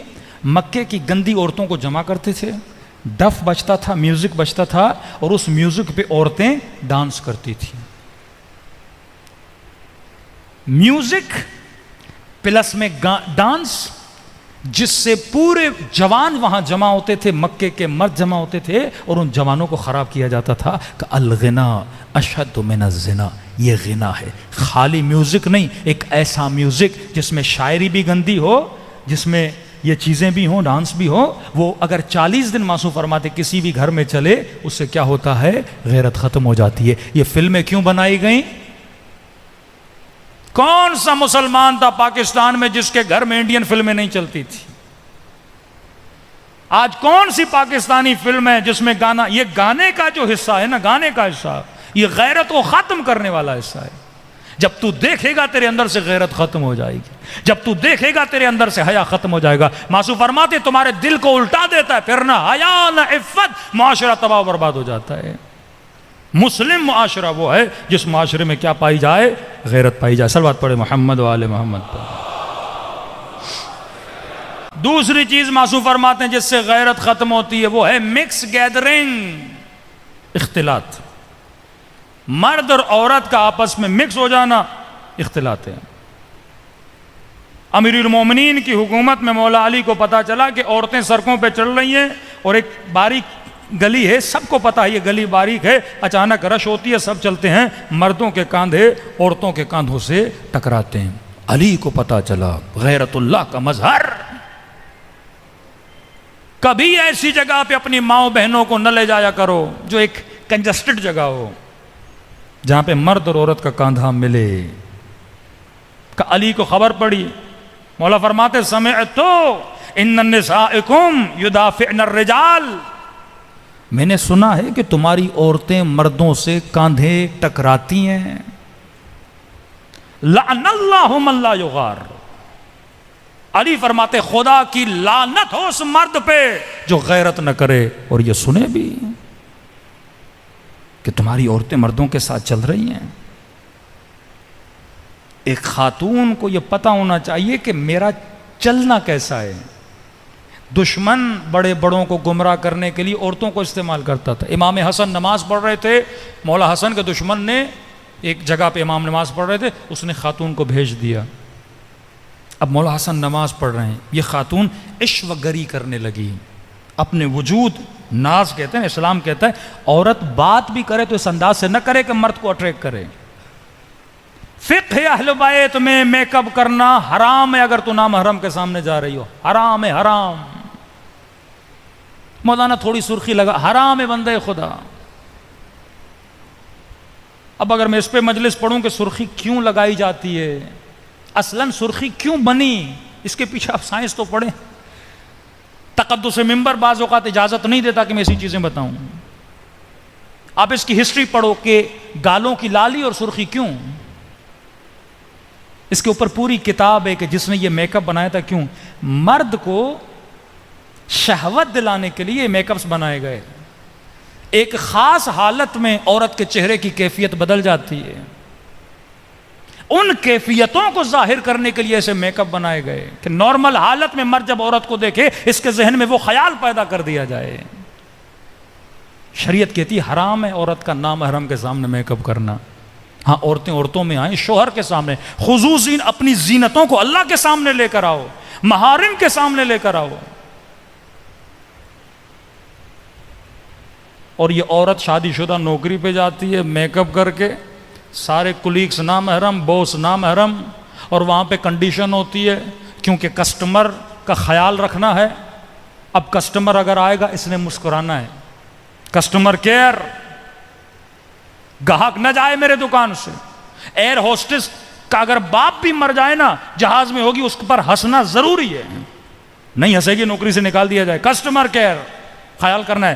جھوٹی کی ہنسی، منافقت، صبح سے شام تک جھوٹے طریقے سے نامحرموں کے سامنے ہنستی ہے، اپنی ساری انرجی نامحرموں کے لیے رات کو گھر آتی ہے، ساری افسردگی، سارا غصہ، ساری ناراضگی کس کے لیے؟ اپنے محرم شوہر کے لیے. لعنت بھیجتا ہے خدا ایسی عورتوں پہ. تیری انرجی اپنے مرد کے لیے، اپنے محرم کے لیے. اے جوان اپنی محبت کو حرام کے لیے ضائع نہ کرنا، یہ محبتیں حلال کے لیے ہیں. یہ قلب حسین کے لیے بنا، نجاستوں کو اس قلب میں نہ ڈالنا. 10 منٹ تجھے وقت نہیں ماں سے بات کرنے کے لیے، گھنٹوں گھنٹوں تو نامحرموں کے ساتھ اپنا وقت ضائع کرتا ہے. سوال ہوگا پروردگار کہاں پہ اپنی انرجی کو. علی کہتے ہیں لعنت ہے کہ جن مردوں کی غیرت ختم ہو گئی ہے. قرآن کی آیت ہے حبیب بتا دے خواتین کو یدنین علیہن من جلابیبہن. عربی میں 2 لفظ ہیں، خمار، جلباب. خمار کہتے ہیں اسکاف کو. 2 حکم ہیں خواتین کے لیے، بالوں کو چھپائیں اسکاف کے ذریعے. جلباب کہتے ہیں بڑے کور لباس کو، اب وہ جبے کی صورت میں ہو، عبایا کی صورت میں ہو، ایک بڑی چادر کی صورت میں ہو. 2 چیزیں ہر عورت پر پہننا واجب ہے. خمار پہنے تاکہ اسکاف ہو، ہیڈ کور ہو، ہیڈ کے ساتھ ساتھ چھاتی کور ہو. اس کے بعد کیا پہنے؟ جلباب. جلباب یہ حکم صریح ہے، نص قرآن ہے. آیت اللہ فاضل انکرانی کہتے ہیں جو لوگ حجاب سے بچنا چاہتے ہیں اللہ کی لعنت ان لوگوں پر، کہتے ہیں نص قرآن کا وہ انکار کرتے ہیں. 2 چیزیں ہر عورت پر واجب ہے، مقناع پہنے، اسکاف پہنے یا پاکستانی دوپٹہ پہنے تاکہ سر کے بالوں کو چھپائے. دوسرا کیا پہنے؟ جلباب پہنے. اب وہ کسی بھی اپنے کلچر کے حساب سے کوئی ایسا لباس پہنے جس سے اس کے بدن کے اندام اور سائز کا نامحرم کو پتہ نہ چلے. اب دشمن نے حجاب کو بھی فیشن بنا دیا. آپ جا کر دیکھیے ترکی کے لوگ، لیبنان کے لوگ، بعض ویسٹرن میں رہنے والے لوگ، اسکارف پہنا ہوا ہے، نیچے سے جلباب نہیں ہے، یعنی ایک حصے پہ عمل کر رہی ہے دوسرے پہ نہیں کر رہی، اسکارف پہنا ہوا ہے، ایک بال نظر نہیں آ رہا، لیکن ٹائٹ گاؤن پہنا ہوا ہے، ٹائٹ کپڑے پہنے ہوئے ہیں. یہ حرام ہے، حکم صریح ہے، قرآن کے خلاف ہے. ایک خاتون جب روڈ پہ نکلتی ہے، کتنے مردوں کے آنکھوں میں شیطانی تیر پھینکتی ہوئی جاتی ہے. اس کا سوال کرے گا پروردگار عالم. صلوات پڑھے محمد و آل محمد پر.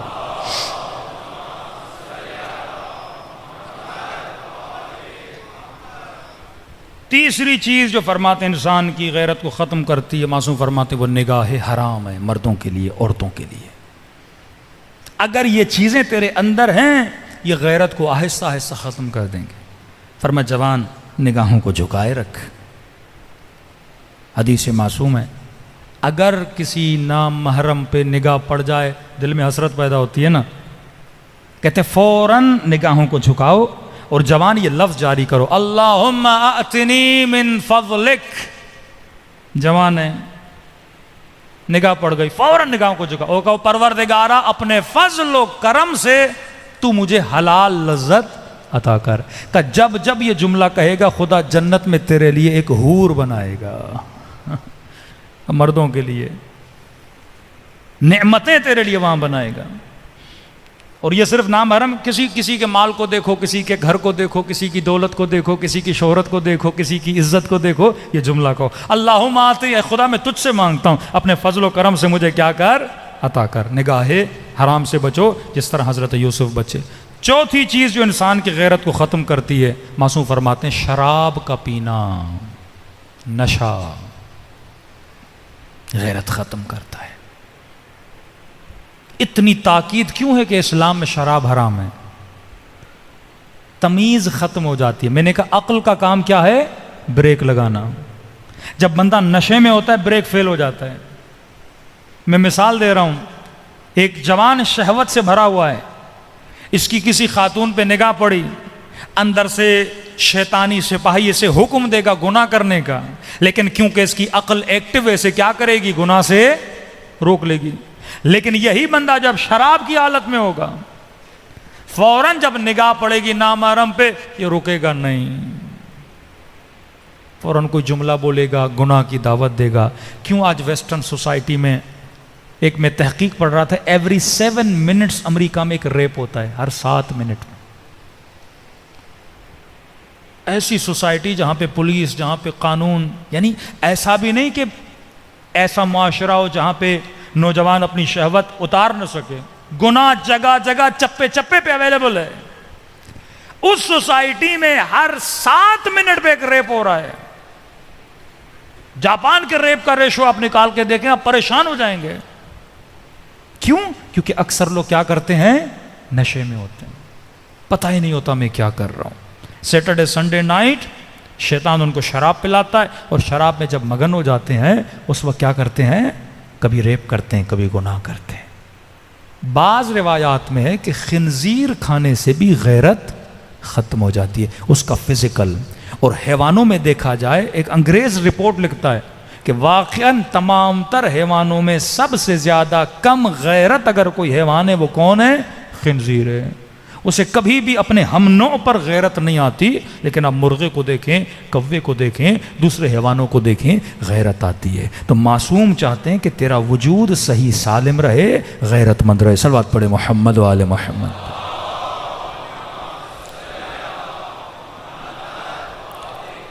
دو جملے آج وقت موضوع کو کیونکہ کمپلیٹ کرنا تھا. یہ تو غیرت ناموس ہے. ایک غیرت ہوتی ہے غیرت دینی، یعنی دشمن سارے کام کر رہا ہے، ناموس کی غیرت بھی ختم کر رہا ہے، قرآن جلا کے، توہین کر کے آپ کے مقدسات کی غیرت کو بھی ختم کرنا چاہتا ہے. دوسرا علماء کی توہین کر کے، یہ بھی غیرت دینی ہے کہ آپ کے کسی عالم کی توہین ہو، آپ کو غیرت آئے. مراجع کی توہین کر کے جوانوں کے وجود سے غیرت کو ختم کرنے کی کوشش کی جا رہی ہے. میں نے 2-3 مجالس میں پڑھا آیت اللہ العظمی قاضی، یہ جو لباس ہے نا امامہ ابا قبا، آغا قاضی کے بیٹے کہتے ہیں جب بابا سوتے تھے تو اپنا امامہ اتار کے اوپر رکھتے تھے اور کبھی اپنے امامے کی طرف پاؤں کر کے نہیں سوئے۔ جب میں نے پوچھا کہ بابا امامہ آپ کا اپنا ہے، پاؤں کر کے کیوں نہیں سو رہے؟ کہتے ہیں امامہ ہے تو میرا لیکن نسبت حسین سے ہے، نسبت میرے جد رسول خدا سے ہے۔ امامے کی توہین، لباس کی توہین۔ اب ایک نئی ٹیکنیک آئی ہے کراچی میں کہ ہم بے وقت اور بے وقار کیسے کریں ایک عالم کو۔ ٹیکنیک کیا اپنائی ہے کہ پہلے سارے جنا کے پالے خطیب ہوتے تھے، اب کراچی کی عوام نے امامے والوں کو سننا شروع کر دیا، تو کہ عوامے کی عزت اور وقار کو گرانے کے لیے کیا کرو، کچھ بد اخلاق نااہل کیریکٹر لیس لوگوں کے سروں پہ انہوں نے امامے رکھ دیے تاکہ امامے کی عزت کو خراب کیا جائے۔ اور ان کیریکٹر لیس لوگوں میں سے کراچی میں کئی ہیں۔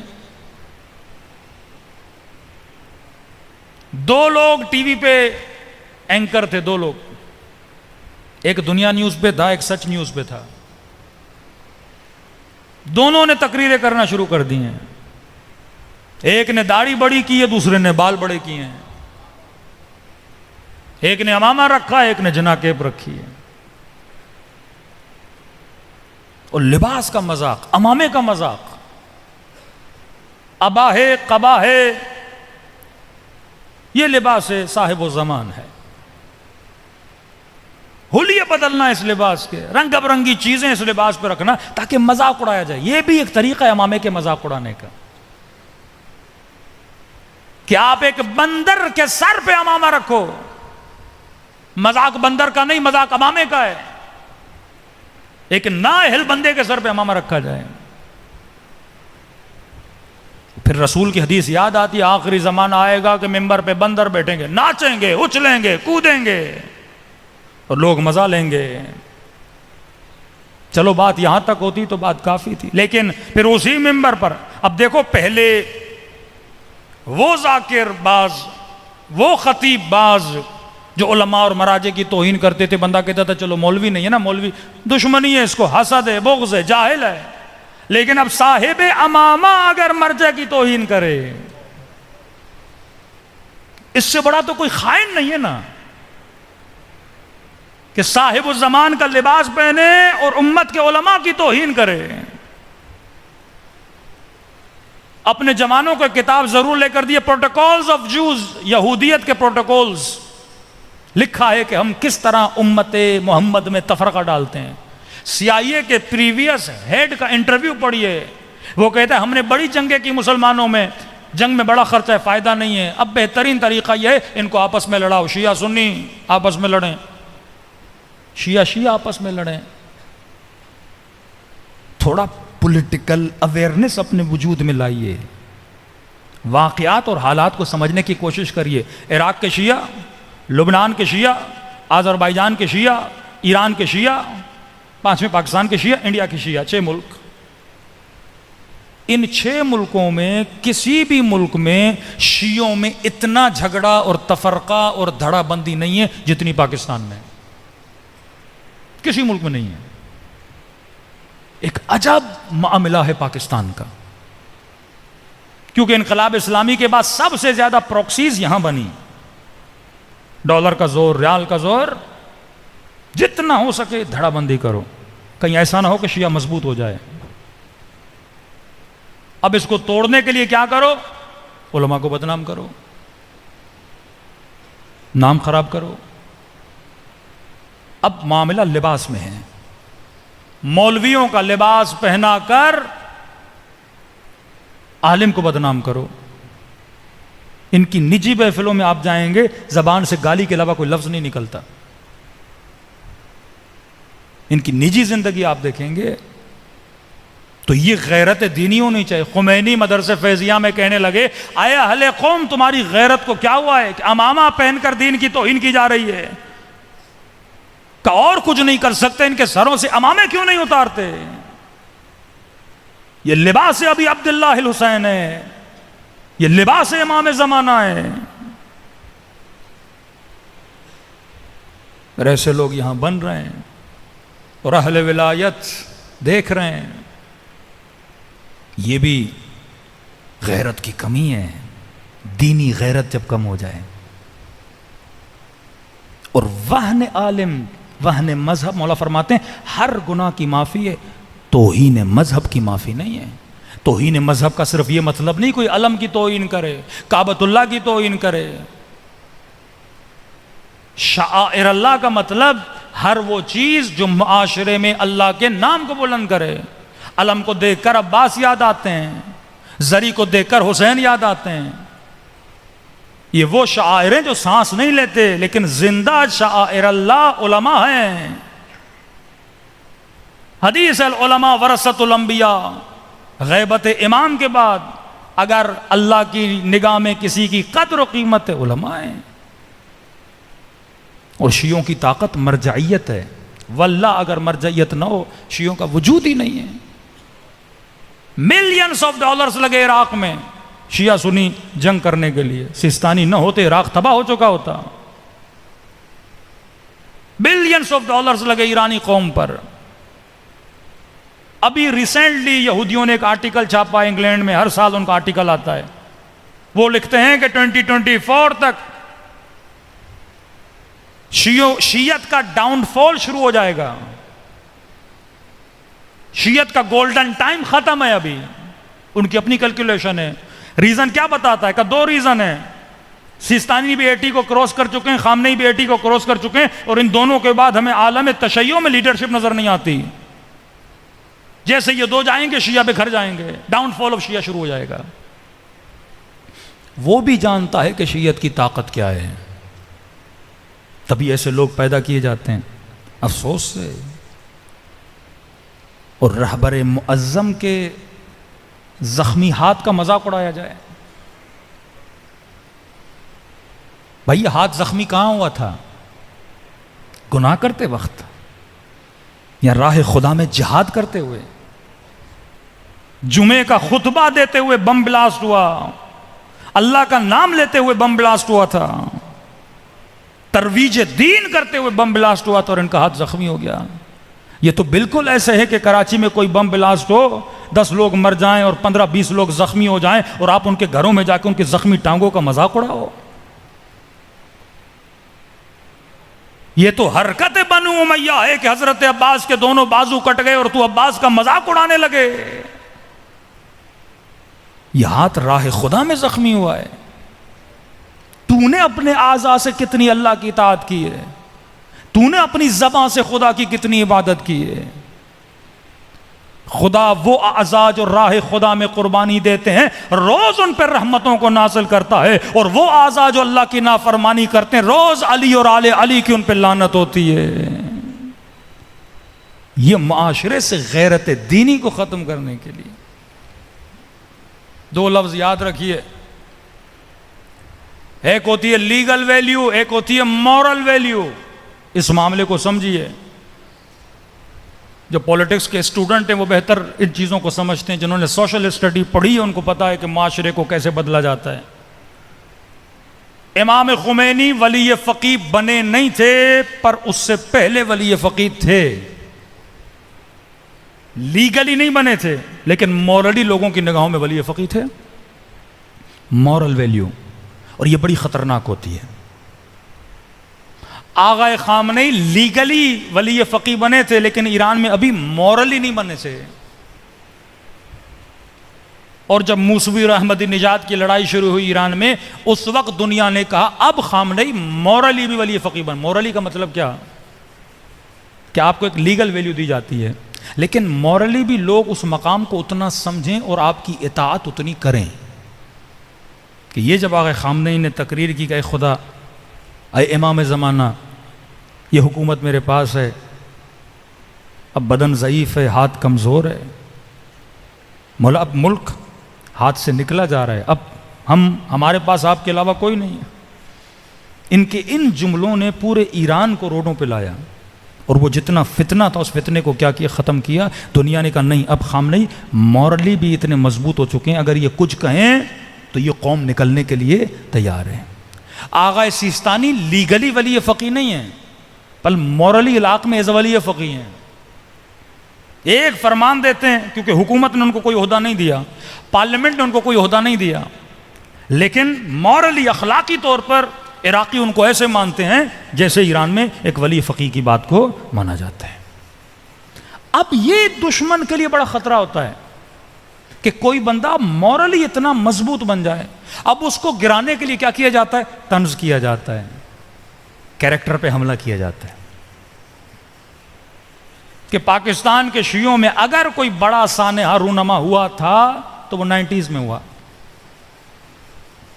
کہ جب آپ کی قیادت کو مورلی ڈاؤن کیا گیا، جس میں ہمارے اپنے استعمال ہوئے اور قیادت کو گرا دیا گیا. اور جب قیادتیں مورلی ڈاؤن اسٹیپ چلی جاتی ہیں، پھر قوم کو حق نہیں کہ وہ قیادتوں پہ اعتراض کرے. ایک بڑی سازش ہوئی 1997 میں، جوانوں کو ایک ڈھانچے سے الگ کر دیا گیا. میں نے لاہور میں تقریر کی تھی، آج آخری بار کر رہا ہوں اس موضوع پر، کیونکہ خطیب کے پاس لاؤڈ کے علاوہ کچھ نہیں ہوتا، لاؤڈ ہی ہوتا ہے جس سے وہ عوام کو اویئر کر سکتا ہے. چند آپ کو ہنٹ دے رہا ہوں جس سے آپ سمجھیں، کیونکہ واقعہ جب رونما ہوتا ہے اس وقت بندے کو پتہ نہیں ہوتا کیا ہو رہا ہے. جب کربلا ہو رہی تھی تو دیکھنے والے سمجھ رہے تھے حسین ختم ہو گئے، لیکن جب کربلا ہو گئی آج احساس ہو رہا ہے کہ حسین باقی ہے. 1999 میں مارشل لا لگا پاکستان میں، اس سے پہلا والا مارشل لا کس کا تھا؟ ضیاء الحق کا. جب مارشل لا لگا تو لوگوں کو نہیں پتا کیوں لگا، پتہ ہی نہیں ہوتا نا، ریزنز کیا ہیں، اسباب کیا ہیں، پتہ نہیں، مارشل لگا. لیکن مقام تعجب یہ ہے کہ ضیاء الحق کے مارشل لا کے بعد سوویت یونین کے خلاف جہاد شروع ہو گیا، کیونکہ اگر پاکستان میں شاید کوئی جمہوری حکومت ہوتی وہ اجازت نہ دیتی. ماشاءاللہ رزلٹ سوویت یونین. 1999 میں مارشل لا لگا، اور عجیب اتفاق ہے 2001 میں 9/11 ہو جاتا ہے. دین اگین پاکستان کو استعمال کیا جاتا ہے افغانستان میں. کڑیاں جوڑتے جاؤ. 1997 میں قیادت کو توڑا گیا پاکستان میں، اپنے لوگ استعمال ہوئے، گھٹیا ترین الزام لگائے، کیریکٹر لیس باتیں کی، جس کا نہ سر نہ پیر. پرسنل گارڈز کو یوز کیا گیا. چھوڑ دیں معاملات کو. قوموں میں قیادت کو مورلی گرایا گیا. کیوں؟ کیونکہ سب کو پتا ہے اگر قوم کے اندر مرکزیت رہی تو یہ قوم مضبوط رہے گی. ہدف ہے مرکزیت کو توڑا جائے. میرا تعلق کسی بھی تنظیم سے نہیں ہے، لیکن جو اصولی باتیں وہ اصولی باتیں ہیں. جب آپ یہ کہتے ہو میں ولی فقی کا مان، ولی فقی مطلب خط ولایت. میرے دل میں اگر امام زمانہ کے بعد کسی کی محبت ہے وہ خامنئی کی ہے سب سے زیادہ، کیونکہ ولی فقی ہیں. خط ولایت کا مطلب کیا ہے؟ کہ تو اس خط سے ادھر ادھر نہ جائے، اسی خط پہ باقی رہے. اگر خط سے ہٹا تو تیرے اندر اطاعت نہیں ہے، اور اطاعت نہیں تو عباس کا پیرو نہیں ہے. تو لاہور میں ایک میں نے تقریر کی اور کچھ جوانوں نے کلپ چلا دی ہمارے خلاف کہ مولانا نے نمائندے ولی فقی پہ بات کی اور کہا کہ ویب سائٹ پہ جا کے لکھو کہ نمائندے ولی فقی کون ہے، اور ہم نے لکھا ہے اور جواب یہ ملا ہے کہ پاکستان میں نمائندے ولی فقی آغائے حسینی ہیں. میں پولیٹیکل نمائندگی کی بات کر رہا ہوں، خمس کلیکٹر کی بات نہیں کر رہا. آغائے حسینی ہوں یا آغائے بہادینی ہوں، نمائندے رہبر ہیں پاکستان میں خمس لینے کے لیے. نمائندہ ہیں اگر کوئی مقلد ہے آغائے خامنئی کا اور خاتون پہ شوہر ظلم کر رہا ہے، طلاق نہیں دے رہا، خلا اگر لینا ہے تو یہ نمائندہ خلا جاری کر سکتا ہے. یہ پاورز ہیں. کسی بھی ایسے نمائندے کو پاکستان کے پولیٹیکل معاملات میں مداخلت کرنے کی آغائے خامنئی نے بھی اجازت نہیں دی ہے. اگر وہ مداخلت کرے بھی تو غلط ہے، سختی سے منع ہے رہبر کا. ایسے ہی نمائندے ہندوستان میں بھی ہیں، لبنان میں، ان کی اجازت نہیں ہے. پاکستان کے پولیٹیکل معاملات کو ایک پاکستانی دیکھے گا، اس نمائندے کو رہبر معظم کی اخلاقی تائید حاصل ہوتی ہے، جس طرح حسن نصر اللہ کو اپنا لبنان میں. یہ چیز برداشت نہیں ہے کہ پاکستان میں شیعہ واحد بنے. آج گلگت بلتستان آپ چلے جائیں، شرم آتی ہے، 2/3 شیعہ میجورٹی ہے. کبھی شیعہ وزیر اعظم وہاں نہیں بنتا. جمہوریت کا حق ہے، جب آپ 2/3 لیتے ہو تو آپ کا بندہ آنا چاہیے. ہمیشہ ایک نااہل ترین، بد کردار ترین بندے کو وہاں کا وزیر اعلیٰ بنایا جاتا ہے. جب میں نے آغا راحت سے کہا کہ مولانا اسمبلی میں ہیں تو شیعہ نہ کا شیعہ ہیں، پر اپنی تنظیم کے نہیں ہیں، سیاسی پارٹیوں کے ہیں. مولانا پینے پلانے والے لوگ ہیں، ان کے دل میں خوف خدا اور غیرت دینی ہوگی. اور وہ گلگت بلتستان کے 1997 میں 100% رزلٹ تھا کہ وہاں پہ کون جیتے گا. جب 5واں صوبہ بنا نہیں تھا اور بے نظیر نے کام بنائیں گے، 100% یہ تھا کہ تحریک جعفریہ جیتے گی. اب اس تنظیم کو کوئی رہنے دے گا؟ نہیں. شہید حسینی نے کبھی مین تنظیم سے بغاوت نہیں کی. پولیٹیکل نمائندہ کون ہے وہ مشخص ہے، اس میں کوئی دو رائے نہیں ہے. قبلہ راجہ ناصر صاحب کا بیان موجود ہے یوٹیوب پر کہ نمائندے ولی فقیہ پاکستان میں کون ہے، خود بتاتے ہیں. وہ ٹکٹ کے پیسے میں دیتا ہوں، قم چلے جاؤ حرم معصومہ میں دیکھو کہ نمائندے ولی فقیہ کا دفتر کس کے نام پر ہے. مشہد میں جا کے دیکھو نمائندے ولی فقیہ کا دفتر کس کے نام پر ہے. اور تعجب یہ ہے کہ لاہور کے جوان آئے کہنے لگے مولانا ہمیں پتہ ہی نہیں. پھر جوان ہمیں کہتے مولانا یہ مولوی آپس میں ملتے کیوں نہیں؟ میں نے کہا بھائی یہ کام تو میرا نہیں ہے، ہمارا کام ہے اس لاؤڈ پہ بولنا، علماء کا کام ہے آپس میں ملنا. لیکن پھر بھی ہم نے کچھ جوانوں کو پھر بھی آج سے 1-1.5 سال پہلے بھیجا آغا ساجد کے پاس. انہوں نے چھپ کے وہ ریکارڈنگ کی، ہمارے پاس موجود ہے، جس میں یہی بولا گیا کہ آپ کیوں نہیں ملتے، ایک کیوں نہیں ہوتے. ان کا ایک جملہ بڑا لاجیکل تھا. انہوں نے کہا اتحاد وہ کرتا ہے جو جدا ہوتا ہے، میں تو الگ ہوا ہی نہیں. یہ بھی مجھے چھوڑ کے گیا، یہ بھی مجھے چھوڑ کے گیا، وہ بھی مجھے چھوڑ کے گیا. اور دور کھڑے ہو کے کہتے ہیں آپ اتحاد کرو. کہتے ہیں ٹھیک ہے میری شکل اچھی نہیں لگتی، کوئی بات نہیں. کھلم کھلا انہوں نے دعوت دی کہ قبلہ شیخ محسن کے پاس چلے جائیں، جو فیصلہ وہ کریں مجھے منظور ہے. ہم نے ان پر بھی حجت تمام کی کہ قبلہ پارا چنار میں شیعوں کا خون بہے، کوئٹہ میں شیعوں کا خون بہے، گلگت بلتستان میں آج یہ حال ہے کہ ایک علم کی وجہ سے 11 جوان جیلوں میں بند کر دیے جاتے ہیں. سولجر بازار میں کیمپ لگا ہوتا ہے کہ شیعہ مسنگ پرسن کہاں سے آئے ہیں. دوسری چیز کہ ایسے ایسے لوگوں کو قومیات کا لیڈر بناؤ. اب کراچی میں ایسے ایسے لوگ قومیات، بعض لوگ سب کی بات، ایسے ایسے قومیات والے بعض کراچی میں بنائے گئے جن کا فوٹو سیشن کے علاوہ کوئی کام ہی نہیں ہے. جہاں جا رہے ہیں کیمرہ والا بندہ ساتھ ہے، 10 فوٹو یہاں نکالے، 10 فوٹو یہاں نکالے. نہ سر پہ امامہ ہے، نہ عالم ہے، کرپٹ بھی ہیں. اور بڑے بڑے مولویوں کو ان کے پاکٹس میں ڈالا جا رہا ہے، پیسے کے زور پر، مال کے زور پر. قومیں اس طرح تباہ ہوتی ہیں جب قوموں میں اتحاد نہیں ہوتا. اور یہ سوچ امام خمینی دے رہے تھے. اگر شیعت میں مرجعیت نہیں، کچھ بھی نہیں. ایک امریکہ کا مولوی جو پہلے امامہ پہنتا تھا ابھی امامہ اتار دیا. بعض ہمارے بے وقوف شیعہ چینل چلانے والے یوٹیوب پر ایسے لوگوں کو پروموٹ کر رہے ہیں. مولانا اہل سنت کو جواب دے رہا ہے، کل یزید آ کے جواب دے گا، شمر آ کے جواب دے گا، تو بٹھا دے گا اس کو. مولانا اچھا مناظرہ کرتا ہے، اور اسی مناظرے کی آڑ میں ان ملنگوں کو کور کر کے پھر مرجعیت کے خلاف، پھر رہبریت کے خلاف وہ گفتگو کرتا ہے. یہ کمائی بھی تیرے لیے حرام ہے جو یوٹیوب پہ اس طرح تو کما رہا ہے، تفرقہ ڈال رہا ہے امت میں. اخباریت کو عام کر رہا ہے تو. شیعہ مکتب اصولیین کا مکتب ہے، یہ مفید کا مکتب ہے، یہ بابوے کا مکتب ہے، یہ شہید اول شہید ثانی کا مکتب ہے.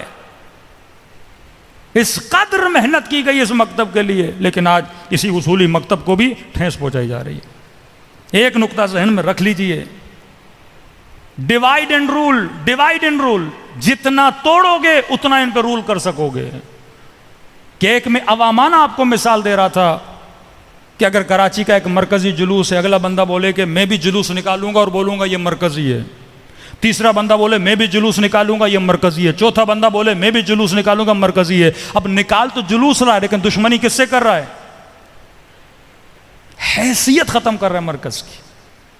آپ جتنے لیڈرز بنتے جاؤ گے کمزور آپ ہوگے، فائدہ دشمن کا ہوگا. آج شیعوں کا کوئی کراچی میں معاملہ ہوتا ہے، کس سے بات کی جاتی ہے؟ جب تک پاور کو سینٹرلائز آپ نہیں کرو گے اب تباہ ہو جاؤ گے. یہی حال پولیٹکس میں. پاکستان میں جنگ پاور کی جنگ ہے. یا جمہوریت ہو یا ماشاء اللہ ہو. عوام کا مسئلہ نہ جمہوریت سے نہ ماشاء اللہ سے. عوام کہتی ہے مجھے روٹی چاہیے، مہنگائی کم ہو جائے. لیکن ان دونوں کے بیچ میں ملک تباہ و برباد ہو جائے گا. پاور جب تک ایک جگہ پہ آپ ٹرانسفر نہیں کرو گے، قوموں کے اندر جب تک اطاعت نہیں پیدا ہوتی. امیر المؤمنین کہتے تھے اطاعت کرو اطاعت. اگر اطاعت علماء کی نہیں ہے، مراجع کی نہیں ہے، انسان معاشرہ تباہ و برباد ہو جاتا ہے. تسبیح کی طرح نظم پیدا کرنا ہے تو اپنے اندر تسبیح کے دانوں کی طرح نظم پیدا کرو. صلوات پڑھے محمد و آل محمد پر.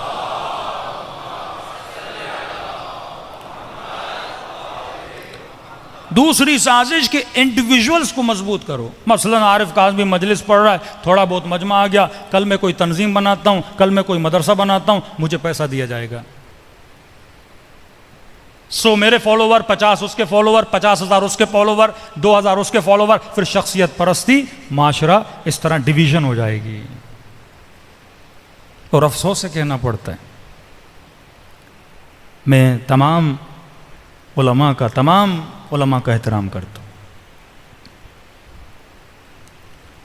لیکن اگر کوئی اصل شیعت کا انکار کرے، ہماری جو اصول ہیں، شیعہ انبیاء کو معصوم مانتے ہیں، ہمارا عقیدہ ہے نبی کبھی بھی گناہ نہیں کر سکتے. لیکن ایک لاہور کے عالم دین ہے، میں احترام کرتا ہوں، جب آپ تقریروں میں یہ بولیں گے کہ حضرت آدم نے گناہ کیا، یہ وہی وہابیت والی بات ہے. جب آپ نماز عید کے خطبوں میں یہ بولیں گے کہ قرآن میں صراحتاً حکم ہے کہ نماز جمعہ واجب ہے، اور یہ مراجع کیوں کہہ رہے ہیں کہ نماز جمعہ اختیاری ہے، یہ اٹیک مرجعیت پر ہے. 14 سال ہو گئے گاؤں گاؤں گلی گلی جاتے لوگوں کو مرجعیت کی طرف آنے کے لیے، اور ایک صاحب امامہ اگر مرجعیت کے لیے ایسے جملے بولے، اور پھر ایک مذاقن جوک بولا جائے کہ ایک ٹیچر کلاس کو چھوڑ کے چلا جائے اور جسے مانیٹر بنا کے جائے، اور اسٹوڈنٹس کو وہ یہ بولے جھوٹ میں کہ آج چھٹی ہے، سارے اسٹوڈنٹ نکل جائیں، اور بعد میں ٹیچر کو پتہ لگے جس نے یہ بولا اسے بھی سزا دے گا، جو بھاگ گئے اسے بھی سزا دے گا. بولے کہ آج کے مراجع کا حال یہ ہے، الیاذ باللہ، کہ امام زمانہ نے ان کو مانیٹر بنایا اور انہوں نے جمعے کی چھٹی کرا دی. یہ نظریہ وہابیوں کا نظریہ ہے کہ قرآن کی ظاہری آیتوں پہ فتویٰ دینا.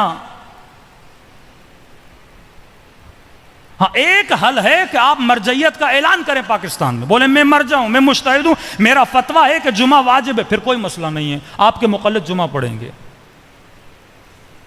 آغا فاضل کے نزدیک شاید سر پانی میں جائے تو مثلا روزہ باطل نہیں ہوتا. یہ تھوڑی آغا فاضل آغا بہجت پہ تنقید کریں، آغا خامنئی پہ تنقید کریں، اس سے مرجعیت ختم ہو جاتی ہے. میں اگر مرجع نہیں ہوں، اگر میں نے مرجعیت کا اعلان نہیں کیا، مجھے حق نہیں ہے میں کسی مجتہد کی فتویٰ پہ تنقید کروں. ظواہر آیات قرآن پہ اگر حکم دینا ہوتا تو قرآن میں صریحتاً لکھا ہے، ابا حضرت آزر کو حضرت ابراہیم کا باپ بتایا گیا ہے، اور خدا کہتا ہے وہ کافر تھا. پھر آپ بھی مانو حضرت ابراہیم کے والد کافر تھے اگر ظواہر پہ حکم کرنا ہے. خدا کہتا ہے جو یہاں اندھا ہے وہ وہاں اندھا ہے، پھر بولو کہ جو یہاں اندھا ہے وہ وہاں اندھا ہے، ظاہر پہ حکم کرو۔ خدا کہتا ہے ید اللہ فوق ایدیہم، میرا ہاتھ ان کے ہاتھ کے اوپر ہے، پھر حکم دو۔ سینکڑوں احادیث ہیں چھٹے امام کے زمانے میں کہ امام نے لعنت بھیجی ان لوگوں پر جو جمعہ پڑھنے جا رہے ہیں۔ بعض ہمارے غالی غلات شیعہ جو بے وقوف ہیں وہ اس حدیث سے کیا سمجھتے ہیں کہ آج کے زمانے میں جمعہ پڑھنا حرام ہے، بعض پھر یہ نتیجہ نکالتے ہیں۔ بنو عباس اور بنو امیہ کے زمانے میں جو جمعہ پڑھنے جاتے تھے، بنو عباس اور بنو امیہ نے اپنے مولوی مسجدوں میں لگائے تھے، ان کے پیچھے امام نے فرمایا جمعہ پڑھنا منع ہے۔ ہمارا عقیدہ ہے جب تک حکومت الہی یعنی امام زمانہ نہیں آتے تب تک جمعہ اختیاری ہے۔ حکومت معصوم کے انڈر جو جمعہ ہوگا وہ جمعہ کیا ہے؟ اب حدیث موجود ہے، آپ حدیث کا کیسے انکار کر سکتے ہو؟ اور آپ لطیفے پڑھو، مراجے کا مذاق اڑاؤ۔ چلو آپ نے ایک لطیفہ پڑھا ہے، ایک آج میں بھی سنا دیتا ہوں۔ کہتے ہیں رسول خدا اپنے اصحاب کے ساتھ گئے، ظہر کی نماز پڑھی، یہ حدیث ہے اہل سنت کی کتب میں، شیعہ میں، دونوں میں موجود ہے۔ نماز ظہر کی نماز پڑھی، نماز پڑھنے کے بعد انہوں نے اونٹ کا گوشت کھایا۔ اب وقت ہونے والا تھا نماز عصر کا۔ اب اونٹ کا گوشت کھانے سے آپ کو پتہ ہے وضو کس چیز سے باطل ہوتا ہے؟ بدن سے ہوا خارج ہو جائے تو وضو باطل ہوتا ہے۔ انہوں نے اونٹ کا گوشت کھایا، کسی کی ہوا خارج ہو گئی، جب بدبو ہوئی، اب رسول ہے نا رحمت للعالمین، وہ تو کسی کو نہیں بولیں گے تو اٹھ کے جا وضو کر۔ نبی نے حکم فرمایا جن جن نے اونٹ کا گوشت کھایا ہے سارے جا کے وضو کریں۔ اب کل سے مولوی فتویٰ دے کہ جو بھی اونٹ کا گوشت کھائے گا اس کا وضو باطل ہے۔ حکمت ہوتی ہے کون سا حکم کس جگہ پہ کس لیے دیا گیا ہے، یہی حکمت بادشاہوں میں نہیں ہے۔ بعض جمعے کو حرام سمجھتے ہیں اور بعض نے کہہ دیا کہ جمعہ واجب ہے۔ ہاں مرجعیت کا میں بھی اعلان اگر کر دوں مرجعیت کا، پھر بھائی میرا فتویٰ ہے، میرے مقلد میرے فتوے پہ کیا کریں؟ عمل کریں۔ کسی کو حق نہیں ہے کسی مرجع کو کیا کرے؟ ٹوکے۔ اسی طرح رہبر کا ایک فتویٰ ہے اس کے مرجع عمل نہ کریں، آغا سستانی کا ایک فتویٰ ہے مرجع عمل کریں۔ مرجعیت شیعت کی بقا ہے، انبیاء کی عصمت ہمارا ایمان ہے، کسی نبی کا باپ کافر نہیں ہو سکتا۔ اگر آپ اس بات پہ آ گئے پھر علی بن ابی طالب کے لیے کیا بولو گے؟ یہی تو بولتے ہیں کہ جب ابراہیم کا باپ قرآن میں خدا کہتا ہے اس کا باپ آزر ہے وہ کافر ہے لیاذ باللہ، تب کہتے ہیں علی بن ابی طالب تو نبی نہیں ہے۔ ساری اساس ہمارے عقیدوں کی خراب ہو جاتی ہے۔ یہ سوچ اور فکر ہمیں ہونی چاہیے کہ جب ہم گفتگو کر رہے ہیں کہیں مکتب کو نقصان نہ دیں۔ صلوات پڑھیں محمد و آل محمد۔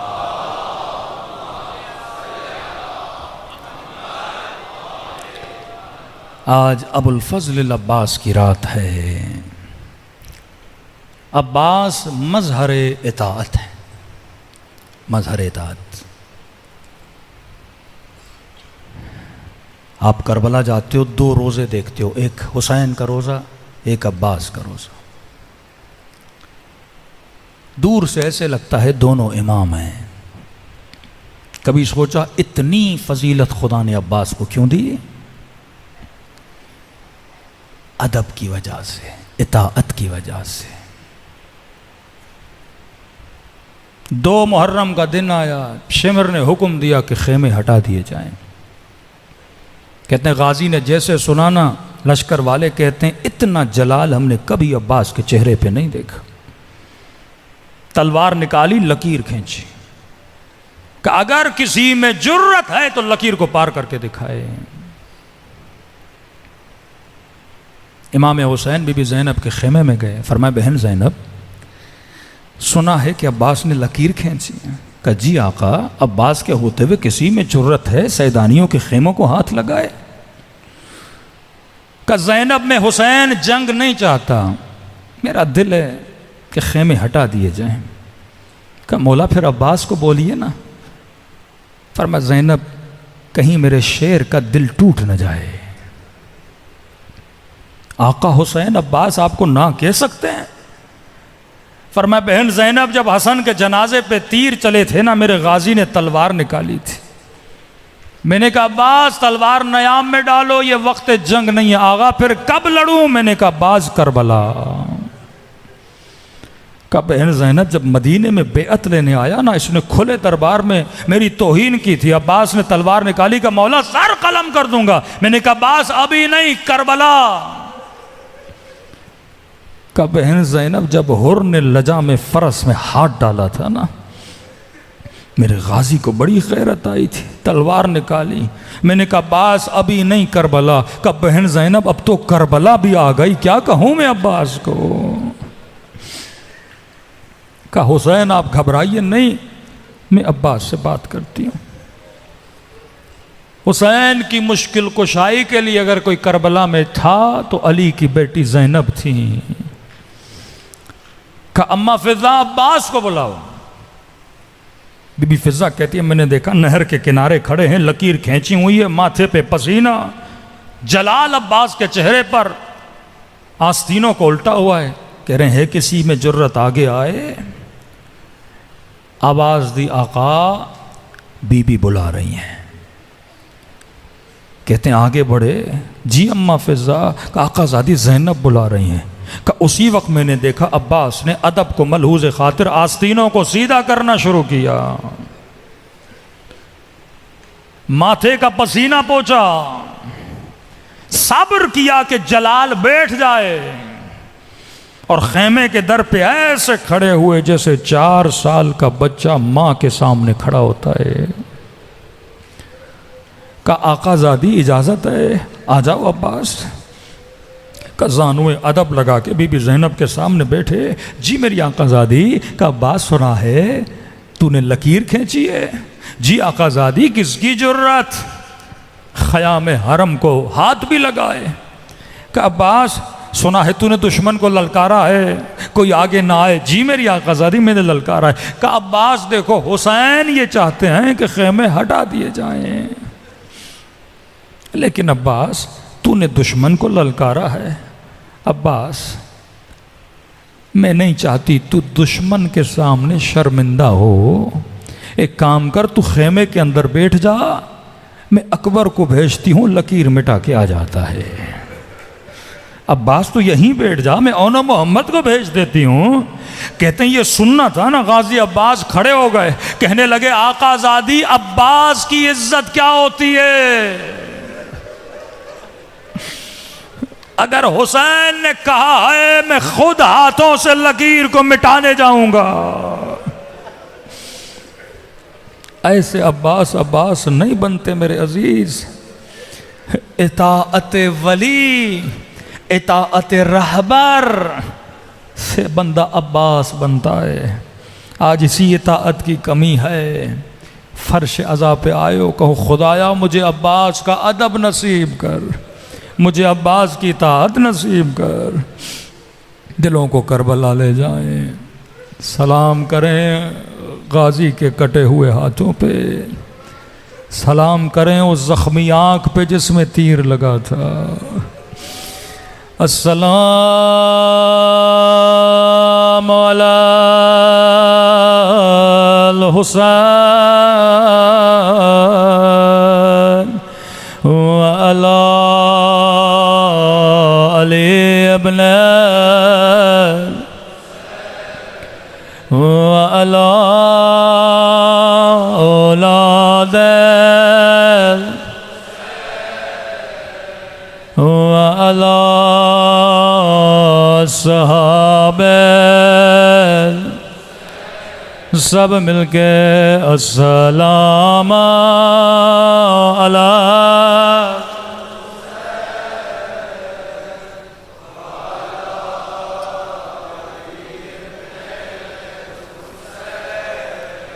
وعلی اولاد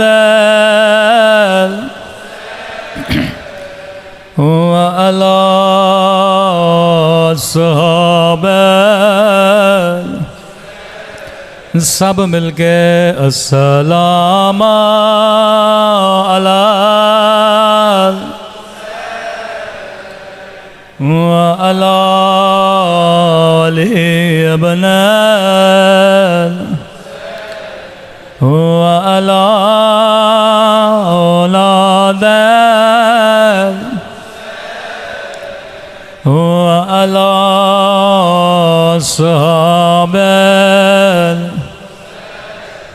میرا سلام اس درد بھرے منظر پہ جب حسین نے گھوڑے سے اتر کے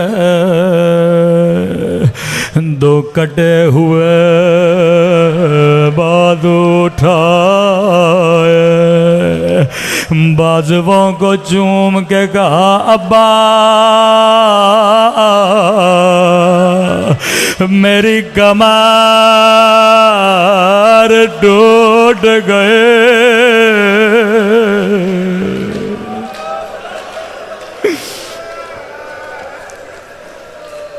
عباس میری کمر ٹوٹ گئے اے خدا یہ عزادار جو فرش عذاب پہ موجود ہے تجھے عباس کے کٹے ہوئے بازوؤں کا واسطہ ان سب کو عباس کی قبر کی زیارت نصیب فرما کربلا میں کچھ مزدور آیا کشمیری کے پاس گئے آقا کشمیری عباس کی قبر ٹوٹ گئی ہے کچھ مزدور بھیجیے تاکہ قبر کی مرمت کریں آقا کشمیری نے روکے کہا مزدور کیوں بھیجوں میں خود آؤں گا اپنے ہاتھوں سے قبر عباس بناؤں گا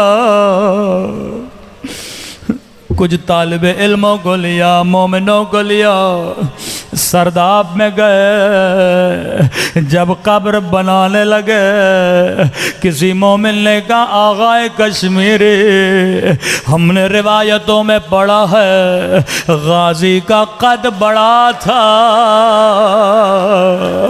جس کا قد بڑا ہو قبر بچے جتنے کیوں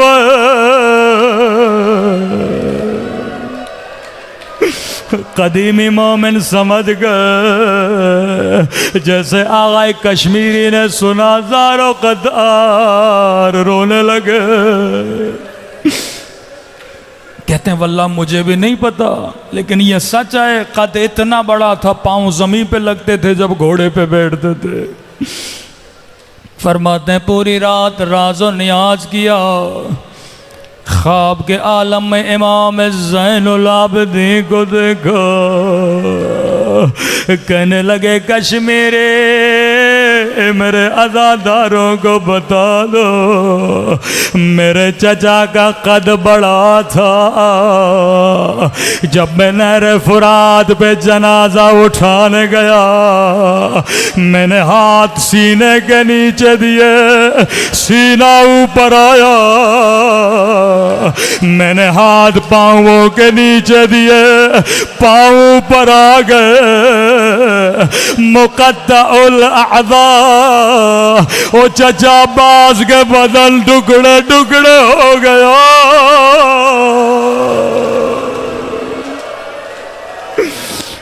میں نے گٹھڑی باندھے تبھی عباس کی قبر چھوٹی ہے بڑا پیار کرتے تھے حسین عباس سے غازی عباس امام حسین کے پاس مولا اب مجھ سے برداشت نہیں ہوتا مولا اب سکینہ کی پیاس دیکھی نہیں جاتی فرمایا عباس جس طرح حسین کو تجھ پہ ناز ہے اس طرح زینب کو تجھ پہ بڑا ناز ہے جس بھی شہید کا لاشا خیمے میں آتا تھا بیبیاں دوڑی دوڑی زینب کے پاس آتے تھے بی بی ہماری چادر کا کیا ہوگا زینب کہتی تھی جب تک عباس زندہ ہے کسی کی جرت نہیں خیموں میں آئے عباس اگر زینب اجازت دے میں حسین نہیں روکوں گا خیمے کے در پہ آئے اجازت مانگی، زانوں میں ادب لگا کے بی بی زینب کے سامنے بیٹھے، بی بی اجازت مانگنے آیا ہو، عباس میں تجھے روکتی نہیں لیکن میری کچھ باتیں سنتا جا۔ جی میری آقا دادے، عباس بابا علی کی حکومت تھے، کوفے کا شہر تھا، میرا قافلہ بازار میں آنا چاہتا تھا، بابا نے فرمایا حسن رات ہونے دو، بازار بند ہونے دو، لوگوں کو گھروں میں جانے دو۔ عباس بازار بند ہو گئے، بابا علی میرے استقبال کے لیے آئے، اونٹ کی مہار تھامے، سواری چند قدم چلی، بابا نے کہا زینب اماری کا پردہ ہٹانا، میں نے پردہ ہٹایا، کہا زینب غور سے دیکھو یہ کوفے کا بازار۔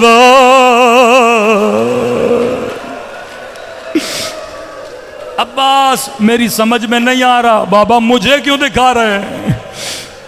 سواری آگے بڑھے، کہا زینب پردہ ہٹا، میں نے پردہ ہٹایا، پھر کہا زینب غور سے دیکھو یہ کوفے کا چوک ہے، میری سمجھ میں نہیں آیا، میں نے کہا بابا مجھے کیوں دکھا رہے ہیں؟ میری سواری کو بٹھایا، بابا کی آنکھوں سے آنسو جاری تھے، ایک مرتبہ میری کلائیوں کا بوسہ لینے لگے، میرے سر کا بوسہ لینے لگے، کہنے لگے زینب یہی بازار ہوگا، تیرے ہاتھوں میں رسیاں، تیرے سر پہ چادر۔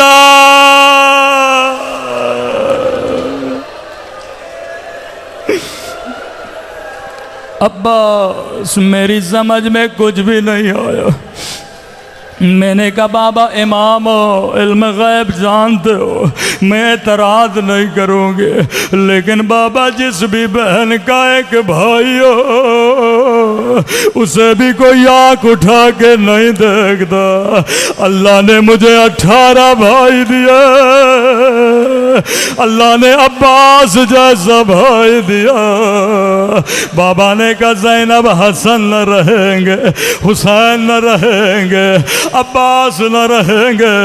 اب سنیں گے بی بی زینب نے کیسے خدا حافظ کیا کہ عباس کھڑا ہو جا، دونوں باہیں عباس کے گلے میں ڈالیں، کہا خدا حافظ عباس۔ اب میں زینب سمجھ گئے میری چادر اترنے کا وقت قریب ہے، میرے ہاتھوں میں رسیاں۔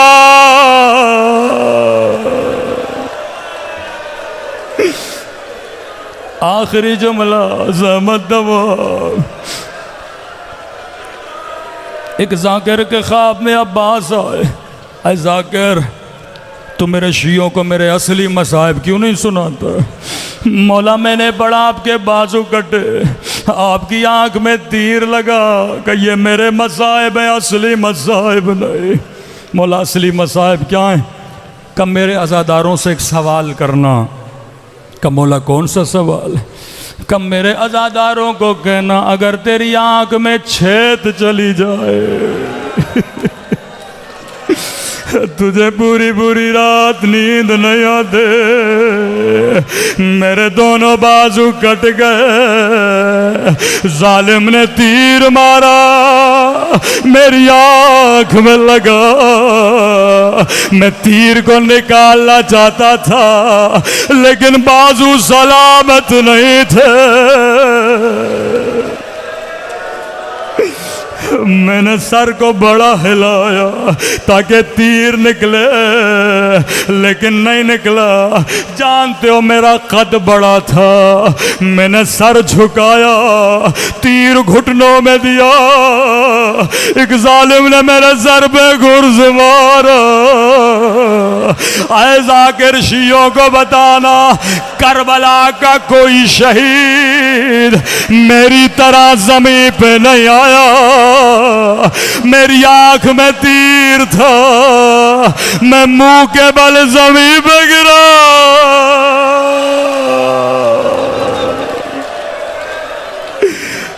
غازی عباس یہ شیعہ تیری مظلومیت پہ قربان ایک جملہ میں اپنی طرف سے کہو ہاں غازی عباس یہ سچ ہے جس طرح آپ گرے کوئی نہیں گرا لیکن 11 محرم کو زینب ایسے گری جیسے عباس گرے تھے شاید کوئی مومن کے مولانا بی بی زینب کے 2 بازو سلامت ہے میں نے کہا جواب میں نہیں